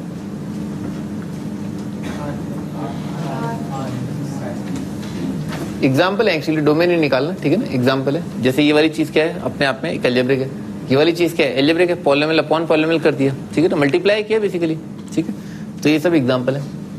आगे नोट करके ना भाई, अब ये क्या है ट्रांसेंडेंटल होगा, polynomial are algebraic but not converse, ठीक है ना, हर एक पॉलिनोमियल जो है वो अलजेब्रिक होगा, पर अलजेब्रिक जैसे कि मैंने आपको बताया अभी, function which are not algebraic, अब जो अलजेब्रिक नहीं है, ठीक है, जैसे मान लो ट्रिग्नोमेट्रिक फंक्शन है sin x, तो इसको क्या बोलेंगे ट्रांसेंडेंटल फंक्शन, ठीक है सर। जैसे मान लो e की पावर x है, तो ये क्या ट्रांसेंडेंटल है, ठीक है ना, जो अलजेब्रिक नहीं है वो क्या ट्रांसेंडेंटल, ठीक है सर। दो ही टाइप की दुनिया है, ठीक है ना, या तो ट्रांसेंडेंटल होगा या नॉन ट्रांसेंडेंटल, ठीक है, नॉन ट्रांसेंडेंट को बोलते हैं अलजेब्रिक, ठीक है। अच्छा मान लो ऐसा लिखा हुआ x प्लस साइन एक्स, तो ये अलजेब्रिक नहीं है पूरी तरह, ठीक है, तो ये क्या है ट्रांसेंडेंटल। ये कोई नहीं पूछेगा, 4 ऑप्शन देकर बताओ ट्रांसेंडेंटल क्या है ना, ये कुछ नहीं आएगा ना, रिलैक्स, ठीक है, रिलैक्स। फ्रैक्शनल रैशनल फंक्शन है, फ्रैक्शनल रैशनल क्या होता है पॉलिनोमियल अपॉन पॉलिनोमियल, खत्म हो गई बात, ठीक है ना, एक पॉलिनोमियल डिवाइड बाय दूसरा पॉलिनोमियल, तो ये फंक्शन क्या बना फ्रैक्शनल रैशनल, ठीक है सर। आगे बढ़ते हैं, तो ये एक एग्जांपल है, ठीक है ना, डोमेन, ये आपने लिखा ही था अभी थोड़ी देर पहले, ठीक है। अब काम की बात स्टार्ट करते हैं, ठीक है ना, लिखो एक्सपोनेंशियल फंक्शन, क्या लिखा हुआ ये एक्सपोनेंशियल फंक्शन है, a की पावर x एक्सपोनेंशियल फंक्शन होता है, ठीक है ना, और इसके अंदर a जो है वो बेस कहलाता है, x जो है पावर या इंडेक्स या एक्सपोनेंट कहलाता है, ठीक है। तो एक्सपोनेंट की वजह से इसको एक्सपोनेंशियल फंक्शन बोलते हैं। ये कंडीशन बहुत इंपॉर्टेंट है ना, यही जो है एक्सपोनेंशियल फंक्शन है, ठीक है। X real is called exponential function, ठीक है सर। ग्राफ बनाते हैं इसका ग्राफ, ठीक है ना, ग्राफ ऑफ a की पावर x। तो एक एग्जांपल ले लेते हैं, y इज इक्वल टू जैसे मान लो 2 की पावर x ले लिया, ठीक है सर। ये क्या है बेस 1 से ज्यादा, ठीक है ना, 2 जो है 1 से ज्यादा होता है, ठीक है। अच्छा स्टार्ट करते हैं, यहाँ x का वैल्यू यहाँ y का वैल्यू ना प्लॉट कर रहे हैं, तो x का वैल्यू मान लो 0 ले लिया आपने, तो y कितना आ जाएगा 2 की पावर 0 1 आ जाएगा, x1 ले लिया y 2 आ जाएगा, x2 ले लिया y 4 आ जाएगा, x मान लो इन्फिनिटी भगा है तो 2 की पावर इन्फिनिटी का इन्फिनिटी आ जाएगा। अच्छा नेगेटिव के लिए x -1 लिया 1/2 आ जाएगा, तो वैल्यू घट रहा है बेसिकली, और x की जगह अगर आपने माइनस इन्फिनिटी रखा है ना, तो 2 की पावर माइनस इन्फिनिटी ना, 2 की पावर माइनस इन्फिनिटी, तो पावर की पावर मल्टीप्लाई, 2 की पावर -1 की पावर इन्फिनिटी, तो 1/2 1/2 1/2 इन्फिनिट बार क्या है, ये क्या है 0 को टेंड करेगा, है तो ये पॉजिटिव नंबर है, तो एग्जैक्ट 0 कभी नहीं हो पाएगा, ये दिख रहा है 1/2 1/2 1/2 कैसा पॉजिटिव नंबर है, तो 0 को ये टेंड करेगा, ठीक है। तो 0 को टेंड वाली चीज को हम क्या लिखेंगे 0 पॉजिटिव, ठीक है। 0 पॉजिटिव मतलब 0 से जस्ट ज्यादा बहुत ही छोटा पॉजिटिव नंबर, ठीक है सर। 0 नेगेटिव का मतलब क्या होगा, बहुत छोटा नेगेटिव नंबर, बहुत छोटा नेगेटिव नंबर, ठीक है। बनाओ ये,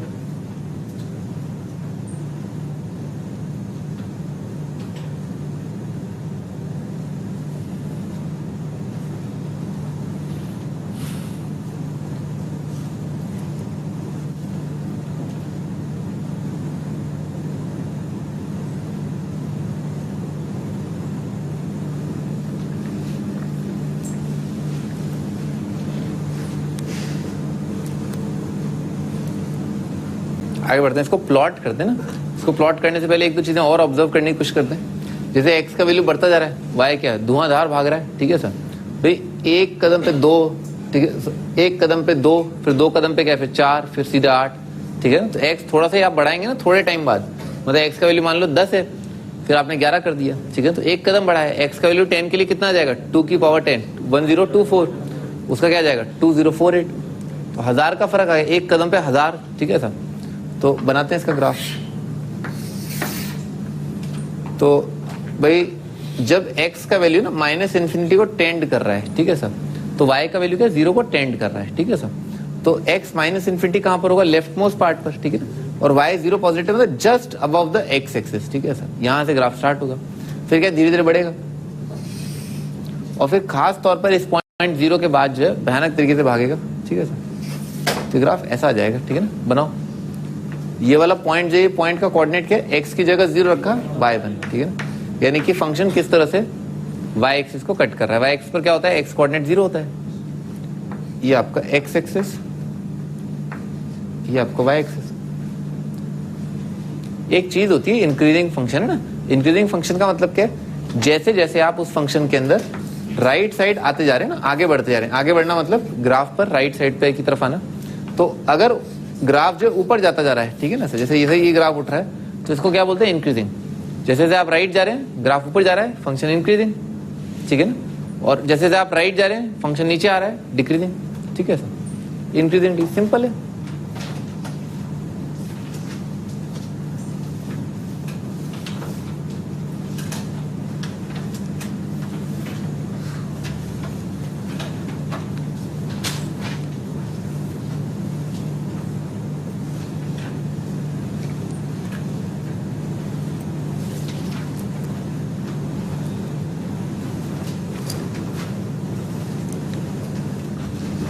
आगे बढ़ते हैं।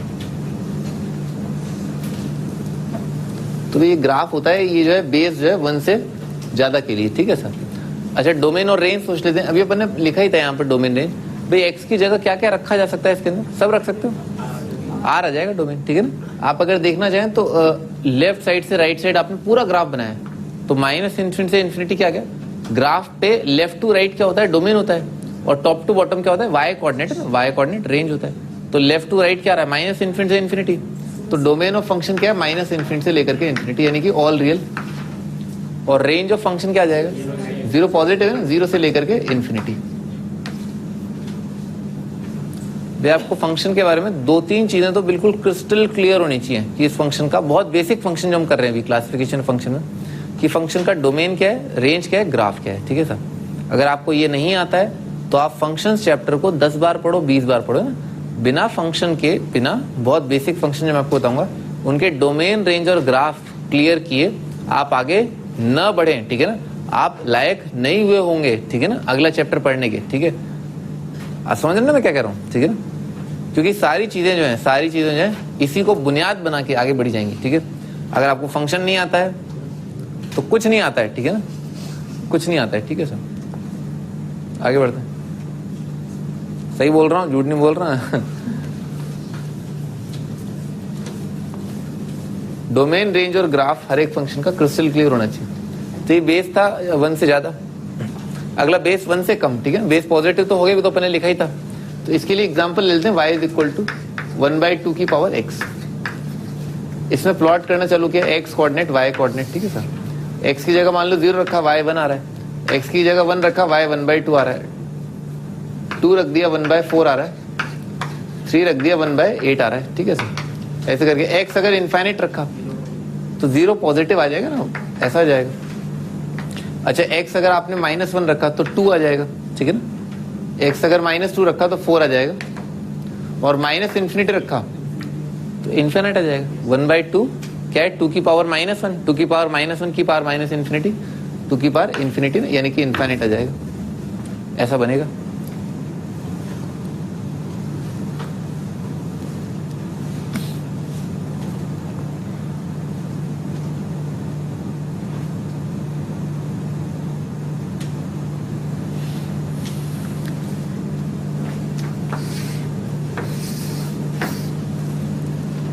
हाँ जी, ग्राफ प्लॉट करते हैं। तो x की जगह जब माइनस इन्फिनिटी होगा ना तो आप यहाँ पर होंगे, यहाँ पर होंगे तो आप आसमान पे होंगे, ठीक है ना, क्योंकि x क्या है, अगर माइनस इन्फिनिटी तो y प्लस इन्फिनिटी है। तो ये पॉइंट है ना, x minus infinity, y plus infinity. तो उसके बाद देखो ना, जैसे जैसे आप x बढ़ाते जा रहे हैं y क्या कम होता जा रहा है, तो क्या डिक्रीजिंग आएगा ना, ये डिक्रीजिंग है, और ये ऐसे करके आ जाएगा। x की जगह 0 रखा, अगेन y कितना आया, 1 आया, ठीक है ना, ऐसा आ जाएगा। और x जब प्लस इन्फिनिटी तो y कितना है, 0 पॉजिटिव, ठीक है ना, ऐसा आ रहा है।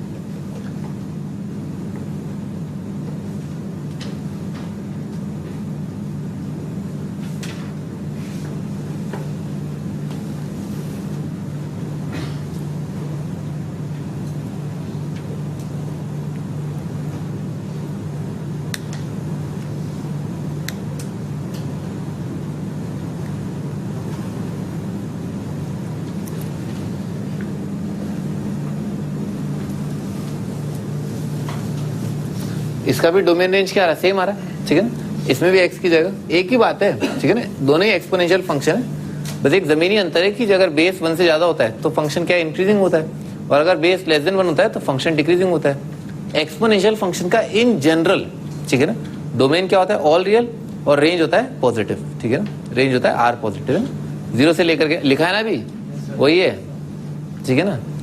आगे बढ़ते हैं, लॉग फंक्शन।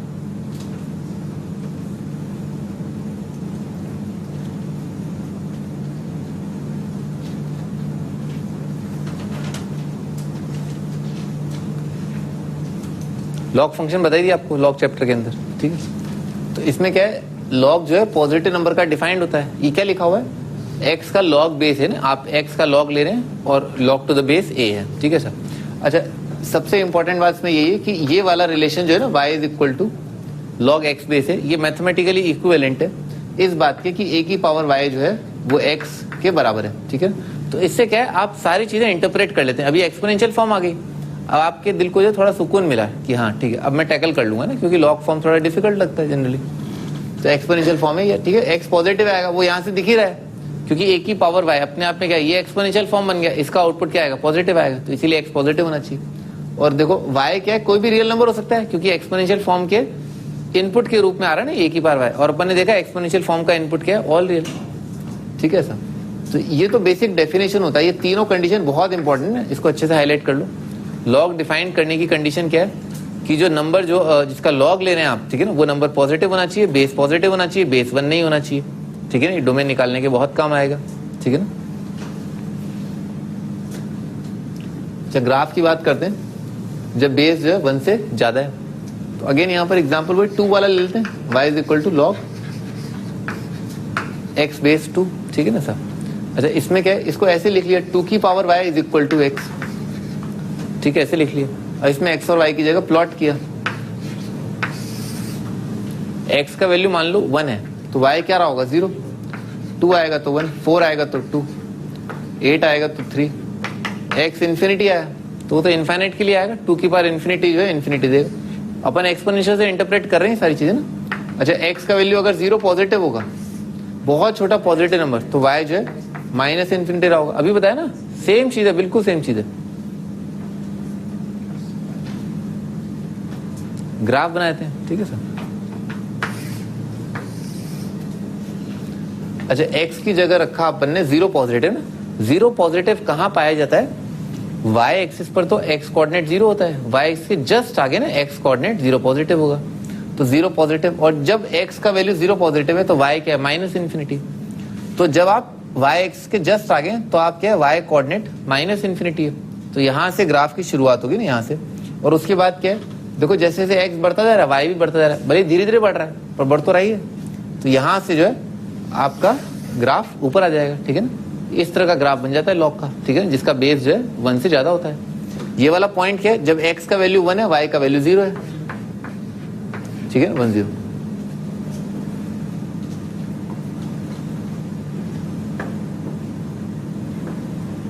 इसी बात को जनरलाइज कर दिया ना, हर एक लॉग फंक्शन जो है वो इंक्रीजिंग आएगा, ठीक है ना, जब जब उसका बेस जो है 1 से ज्यादा आएगा। तो ऐसा ही ग्राफ है ना, ऐसा ही ग्राफ है लॉग x बेस 3 का, ठीक है ना। लॉग x का मतलब क्या है, लॉग x का मतलब है लॉग x बेस 10 लिखा हुआ है, ठीक है ना, common log. Natural log ln x, इसका भी ग्राफ ऐसा ही आएगा, ठीक है ना। सभी इंक्रीज आएंगे, बेस 1 से ज्यादा है ना, उनका सबका ग्राफ ऐसा आता है, ठीक है ना। याद कर लेना अच्छे से, ठीक है ना, याद कर लेना। अच्छा, तो इसके अंदर डोमेन रेंज की बात करते हैं। डोमेन क्या है, 0 पॉजिटिव से लेकर के इन्फिनिटी, ठीक है ना। तो डोमेन, इस फंक्शन का डोमेन जो है वो है 0 से लेकर के इन्फिनिटी। रेंज ऑफ फंक्शन जो है वो क्या, ऑल रियल है, ठीक है ना। y कोऑर्डिनेट बॉटम से टॉप पे जा रहा है, ठीक है सर। और x कोऑर्डिनेट क्या है, आपने कहाँ कहाँ ग्राफ बनाया है, सोच लो ना ऐसे ही कि फर्स्ट और फोर्थ क्वाड्रेंट में ग्राफ आ रहा है, तो फर्स्ट और फोर्थ क्वाड्रेंट में ग्राफ में क्या है, x कोऑर्डिनेट पॉजिटिव ही रहा होगा, क्योंकि x कोऑर्डिनेट नेगेटिव कहाँ होते हैं, सेकंड और थर्ड क्वाड्रेंट में होते हैं। तो इससे भी, ग्राफ से भी आप अंदाजा लगाना चाहें तो मतलब अच्छा खासा अंदाजा लग जाता है कि हाँ ग्राफ से डोमेन और रेंज इंटरप्रेट कर सकते हैं, ठीक है।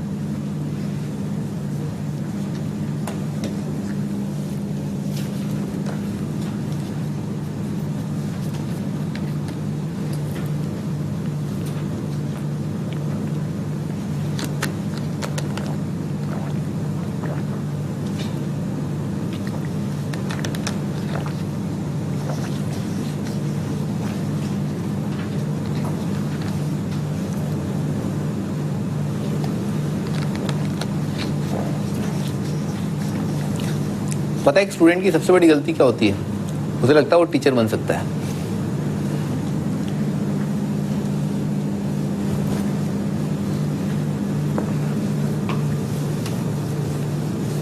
पहले आईआईटी क्लियर कर लो, उसके बाद जो चाहे करना है ना, कोई तुम पर उंगली नहीं उठाएगा, ठीक है। आगे बढ़ते हैं। Graph of base less than 1 के लिए ना, बेस 1 से कम के लिए, बेस 1 से कम के लिए एक एग्जांपल लेते हैं, log ऑफ x बेस 1/2, ठीक है सर। तो ये क्या आ जाएगा 1/2 की power y is equal to x, ठीक है ना। ये बिल्कुल एक्सपोनेंशियल फंक्शन जैसे बन गया, x का वैल्यू रखा, y का वैल्यू रखा, x का वैल्यू मान लो 1 आ रहा है, y 0, x का वैल्यू 2 आ रहा है, y -1, 4 आ रहा है -2, 8 आ रहा है -3, x अगर इन्फिनिटी आ रहा है, y -इन्फिनिटी, x जो है 0 पॉजिटिव आ रहा है, y इन्फिनिटी आ जाएगा, ठीक है ना, ऐसा आ जाएगा।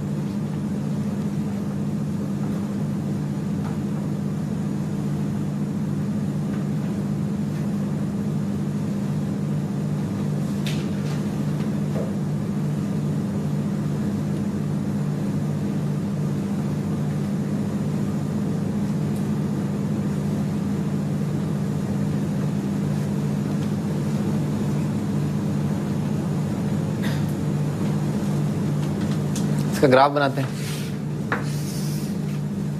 तो भाई x का वैल्यू जब 0 पॉजिटिव, y क्या इन्फिनिटी है, 0 पॉजिटिव कहाँ पाया जाएगा, y x के जस्ट आगे ना, तो 0 पॉजिटिव के लिए आपके आसमान पर हो, ठीक है सर। उसके बाद देखो जैसे जैसे x बढ़ रहा है ना, वैसे वैसे y क्या है, घट रहा है, ठीक है सर। तो ग्राफ जो है ऐसा आ जाएगा, ठीक है ना, इस तरह का ग्राफ बनेगा, ठीक है। ये वाला पॉइंट क्या है, इस पॉइंट का x कोऑर्डिनेट 1 है, y कोऑर्डिनेट 0 है, ठीक है ना, डिक्रीजिंग है ये, ठीक है ना, डिक्रीजिंग है, बेस लेस देन 1। तो ऐसा आ जाएगा लॉग बेस मान लो जैसे 1/3 दे रखा है x, ठीक है, इसका ग्राफ ऐसा आएगा, डिक्रीजिंग फंक्शन है बेसिकली, ठीक है।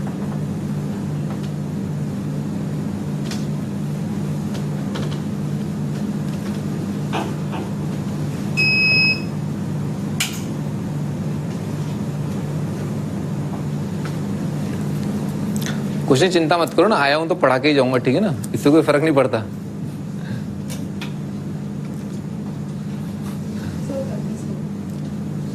हाँ भी आगे बढ़ते हैं ना भाई।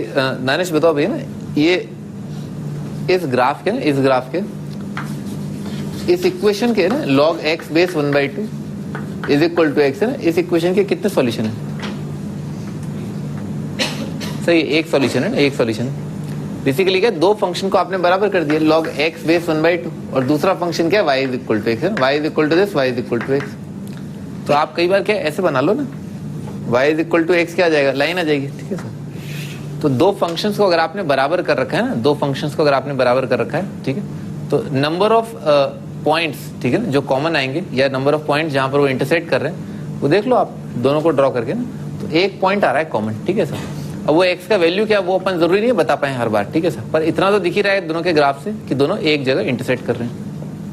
तो कई बार इस तरह से भी सवाल पूछते हैं ना आईटी वाले कि number of point of intersection क्या आएंगे, ठीक है। तो ग्राफ की ठीक ठाक डिसेंट नॉलेज होनी चाहिए, ये ध्यान रखना। हेलो अंकल, हाँ क्या कर रहे हो, हैं आंटी को क्या मेल वेल कर रहे हो, हैं पिक्चर का प्लान है, टाइम भी हो रहा है, आज मैं तुम्हें फिल्म दिखाता हूँ, आज मैं तुम्हें वो फिल्म दिखाऊंगा जो गब्बर सिंह ने हेमामालिनी को दिखाई थी, उस टाइम पे पिक्चर चलती थी भैया, रामपुर के शोले हैं, इधर ध्यान दे लो, है शायद कुछ भला हो जाए ना, एक आंटी नहीं 2-3 आंटी आ जाएंगी तुम्हारे पास। अगर आईआईटी में नहीं हो ना तो जूते पड़े घर से, नहीं घर वाले ऐसे नहीं होंगे, कोई बात नहीं बेटा, आईआईटी नहीं तो एनआईटी से, एनआईटी नहीं सी सब सही, और क्या टेंशन ही नहीं है। टेंशन होती है ना, टेंशन से क्या होता है कि आउटपुट ज्यादा आता है, मैंने देखा है, ठीक है ना। आपने खुद ही नहीं देखा होगा, एग्जाम से जस्ट एक दिन पहले जो आउटपुट आता है, चिल काटो, खाना खा रहे हैं, पहुंच जाएंगे घर क्या जल्दी, ठीक है ना। आप खुद ही सोचो, आपकी स्पीड जो है बढ़ जाती है अपने आप, ठीक है ना। जब सैटरडे की रात होती है, जब अगले दिन संडे को पेपर है, तो मैच से जाते हुए ना, घर से जाते हुए स्पीड जो है ज्यादा होती है। अदरवाइज नॉर्मल डे के दिन ठीक है पहुंच जाएंगे, और भाई कहाँ जाना है तेरे को, है ऐसा टाइप। हाँ भाई, तो इसका ग्राफ जो है एक साथ बनाते हैं, ठीक है ना। ग्राफ ऑफ ln x और e की पावर x है ना, दोनों ही मैं बना चुका हूँ अभी, ठीक है ना, बस दोनों को एक साथ बना रहे हैं, ठीक है सर। ln x का ग्राफ कैसा आएगा, ऐसा आ जाएगा, ठीक है। e की पावर x का ग्राफ कैसा आ जाएगा, ऐसा आ जाएगा, ठीक है। अच्छा इसके साथ है ना line y is equal to x बनाया है, ठीक है ना। ये line y is equal to x, ठीक है, ये y is equal to ln x और ये y is equal to e की पावर x। अच्छा ये वाला पॉइंट जो है ना, इस पॉइंट के कोऑर्डिनेट क्या है? इस पॉइंट के कोऑर्डिनेट है 1,0 ना, इस पॉइंट के कोऑर्डिनेट है 0, 1, ठीक है सर। मैंने आपको बताया था ना line y is equal to x के अबाउट है ना, ए बी का रिफ्लेक्शन क्या आता है? बी है, ठीक है ना। पॉइंट ए बी का reflection about line y is equal to x, ठीक है ना, ये आता है बी है, ठीक है सर। ये याद होना ही चाहिए आप, ठीक है। ए बी का रिफ्लेक्शन बी होता है, देख रहे हो ना, इसका रिफ्लेक्शन ये आ रहा है। एक और पॉइंट लेके मैं आपको दिखाता हूँ कि हाँ रिफ्लेक्शन आ रहा है एक्चुअली। जैसे इस पर एक पॉइंट लिया ई, तो ई कॉमा 1 इस ग्राफ पे लाई कर रहा है ना, ln e बेस ई कितना आ जाएगा? 1 आ जाएगा। अच्छा जैसे E1 इस पे आ रहा है ना, तो इस पे क्या 1 ही आ रहा है, देख लो, x की जगह 1 रखा हो तो क्या है? e की पावर 1, ठीक है ना। तो जैसे E1 यहाँ पर आ जाएगा, 1e यहाँ पर आ जाएगा। तो रिफ्लेक्शन का मतलब क्या होता है? ये एंगल 90, ये एंगल 90 और ये वाला लेंथ और ये वाला लेंथ बराबर। इन दोनों को भी अगर आप जोड़ोगे ना तो ये एंगल 90 और ये दोनों लेंथ क्या है? बराबर आएंगे, ठीक है ना, ऐसा। तो बेसिकली लिखो, पहले यहाँ तक लिख लो, बना लो इस ग्राफ को।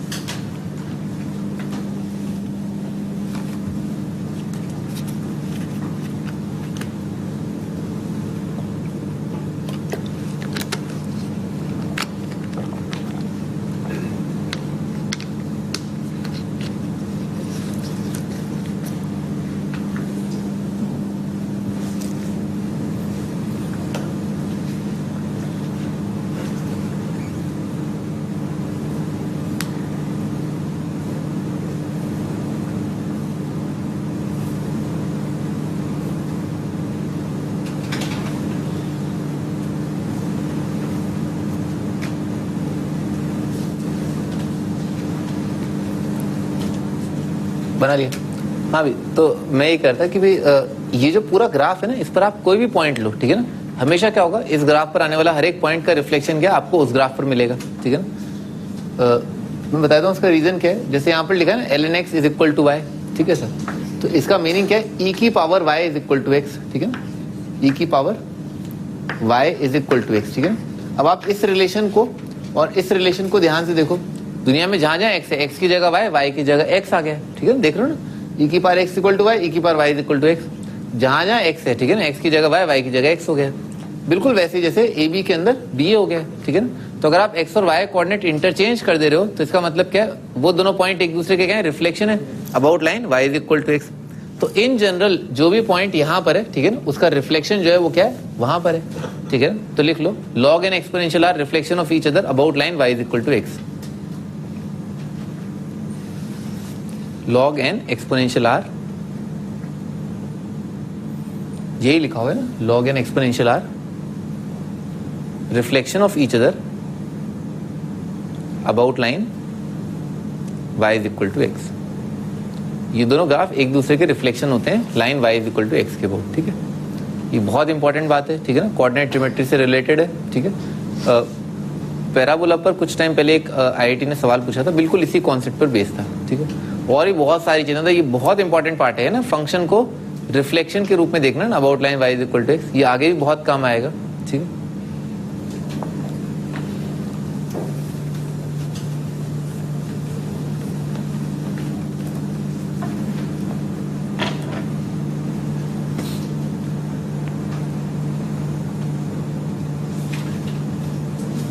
पन्ने पलटो।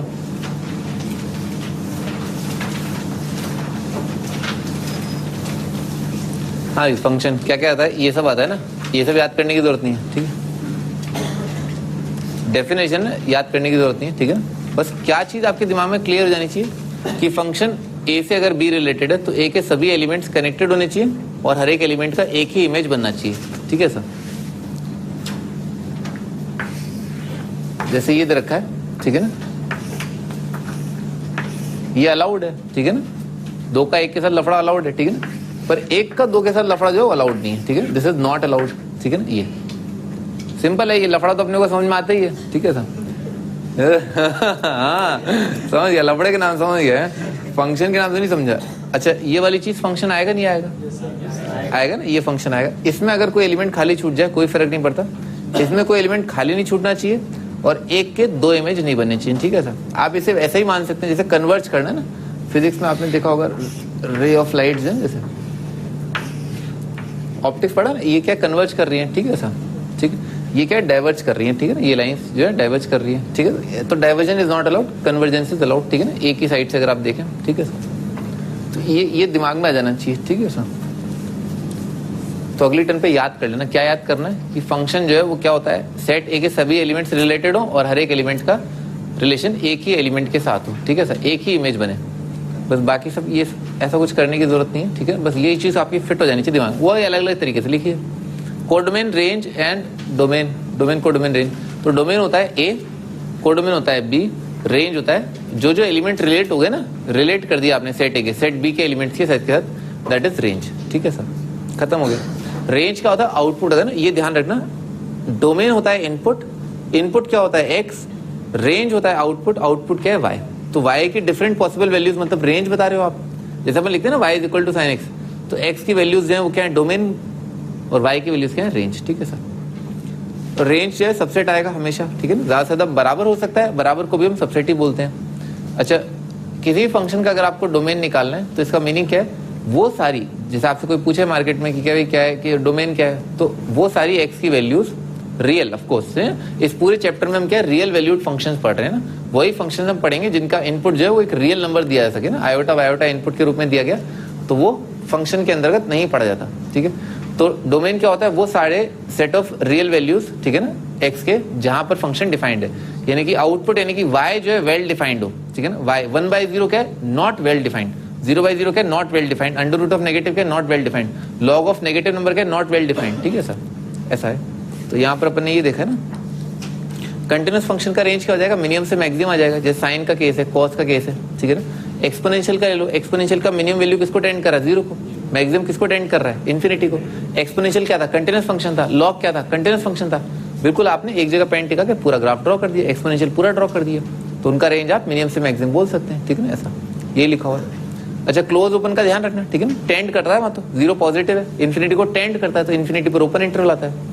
अच्छा, दो फंक्शंस का डोमेन अगर दे रखा है ना, दो फंक्शंस का सम अगर दे रखा है, तो उनका डोमेन क्या आएगा, दोनों के डोमेन का कॉमन पार्ट, दोनों डिफाइंड, ये भी डिफाइंड होना चाहिए, ये भी डिफाइंड होना चाहिए, तो दोनों का जो कॉमन पार्ट है वही तो है, दोनों वेल डिफाइंड, ठीक है ऐसा। सम प्रोडक्ट और डिफरेंस के लिए सेम होता है, क्वेश्चन के लिए क्या होता है, डिनोमिनेटर 0 नहीं होना चाहिए। भाई आपको ये देखना है ना कि आउटपुट 0 आ सकता है, आउटपुट किसी फंक्शन का 0 आए कोई दिक्कत नहीं, क्योंकि 0 रियल नंबर है, पर आउटपुट अगर 0 आप दे रहे हो और वो चीज जो है वो डिनोमिनेटर में, तो गड़बड़ जाएगा ना, नॉट डिफाइंड आ जाएगा। अच्छा, ये सब आपने कर लिया, ठीक है। Types of function, trigonometric function आप पढ़ चुके हैं, ठीक है सर, इनके ग्राफ सब जानते हैं, रेंज आप है ना, आप बहुत महारथी लोग हैं, ठीक है ना, सब जानते हैं आप, ठीक है। अच्छा, रेंज, इसका ध्यान रखना, ये सही सवाल है, ठीक है ना, आपके दिमाग में एक काटा पीटी नहीं आनी चाहिए, ठीक है। आप जब भी कुछ कट करें, डिवाइड कर रहे हैं आप, ठीक है ना, तो डिवाइड आप 0 से नहीं कर सकते, ठीक है, उसका ध्यान रखना।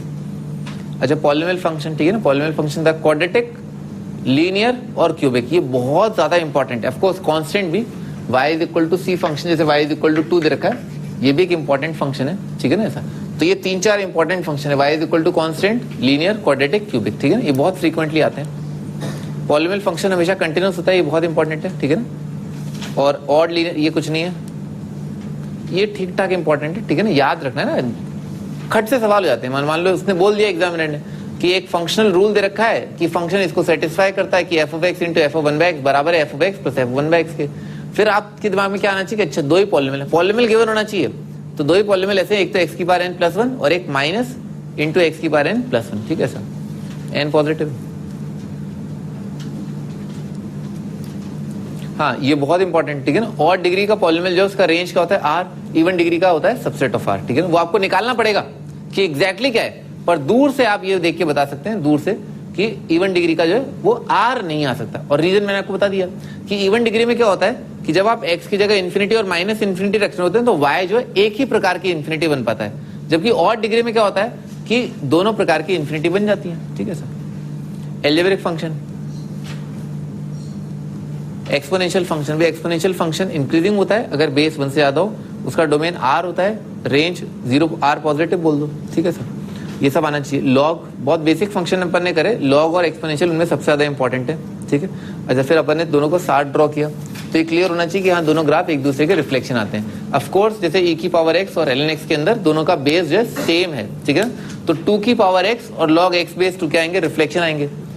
10 की पावर x और log x बेस 10 ये दोनों ग्राफ एक दूसरे के रिफ्लेक्शन आएंगे। ठीक है सर, आपका होमवर्क प्रिलिप को नेक्स्ट टाइम पे आप प्रिलिप को लिया ना, आज थोड़ा रिलैक्स करें। ठीक है, थोड़ा सा रिलैक्स करें। ठीक है, बस आप देखें आज की आपने जो आज क्या क्या पढ़ा। ठीक है, वो देखें जो आपने नहीं पढ़ रखा है और आप आ गए। ठीक है सर, ठीक है, जैसे ट्रिग्नोमेट्री, क्वाड्रेटिक। ठीक है ना, ये आप एक बार देख के आए, नहीं तो बैंड बाजा बारात निकलने में टाइम नहीं लगेगा। ठीक है, तो आप ट्रिग्नोमेट्री क्वाड्रेटिक जरूर पढ़ लें, इनइक्वालिटी जरूर पढ़ लें। नेक्स्ट टाइम पे इनइक्वालिटी पूरी तरह हम डोमेन निकालने में जो है समय बिताएंगे, तो उस टाइम पे आपको इनइक्वालिटी जो है मैं टाइम ही लगाऊंगा इनइक्वालिटी का आंसर लिखने में। ठीक है ना, और आपको भी टाइम नहीं लगना चाहिए, क्योंकि आपने इनइक्वालिटी करीब 200 सवाल तो कर ही लेंगे।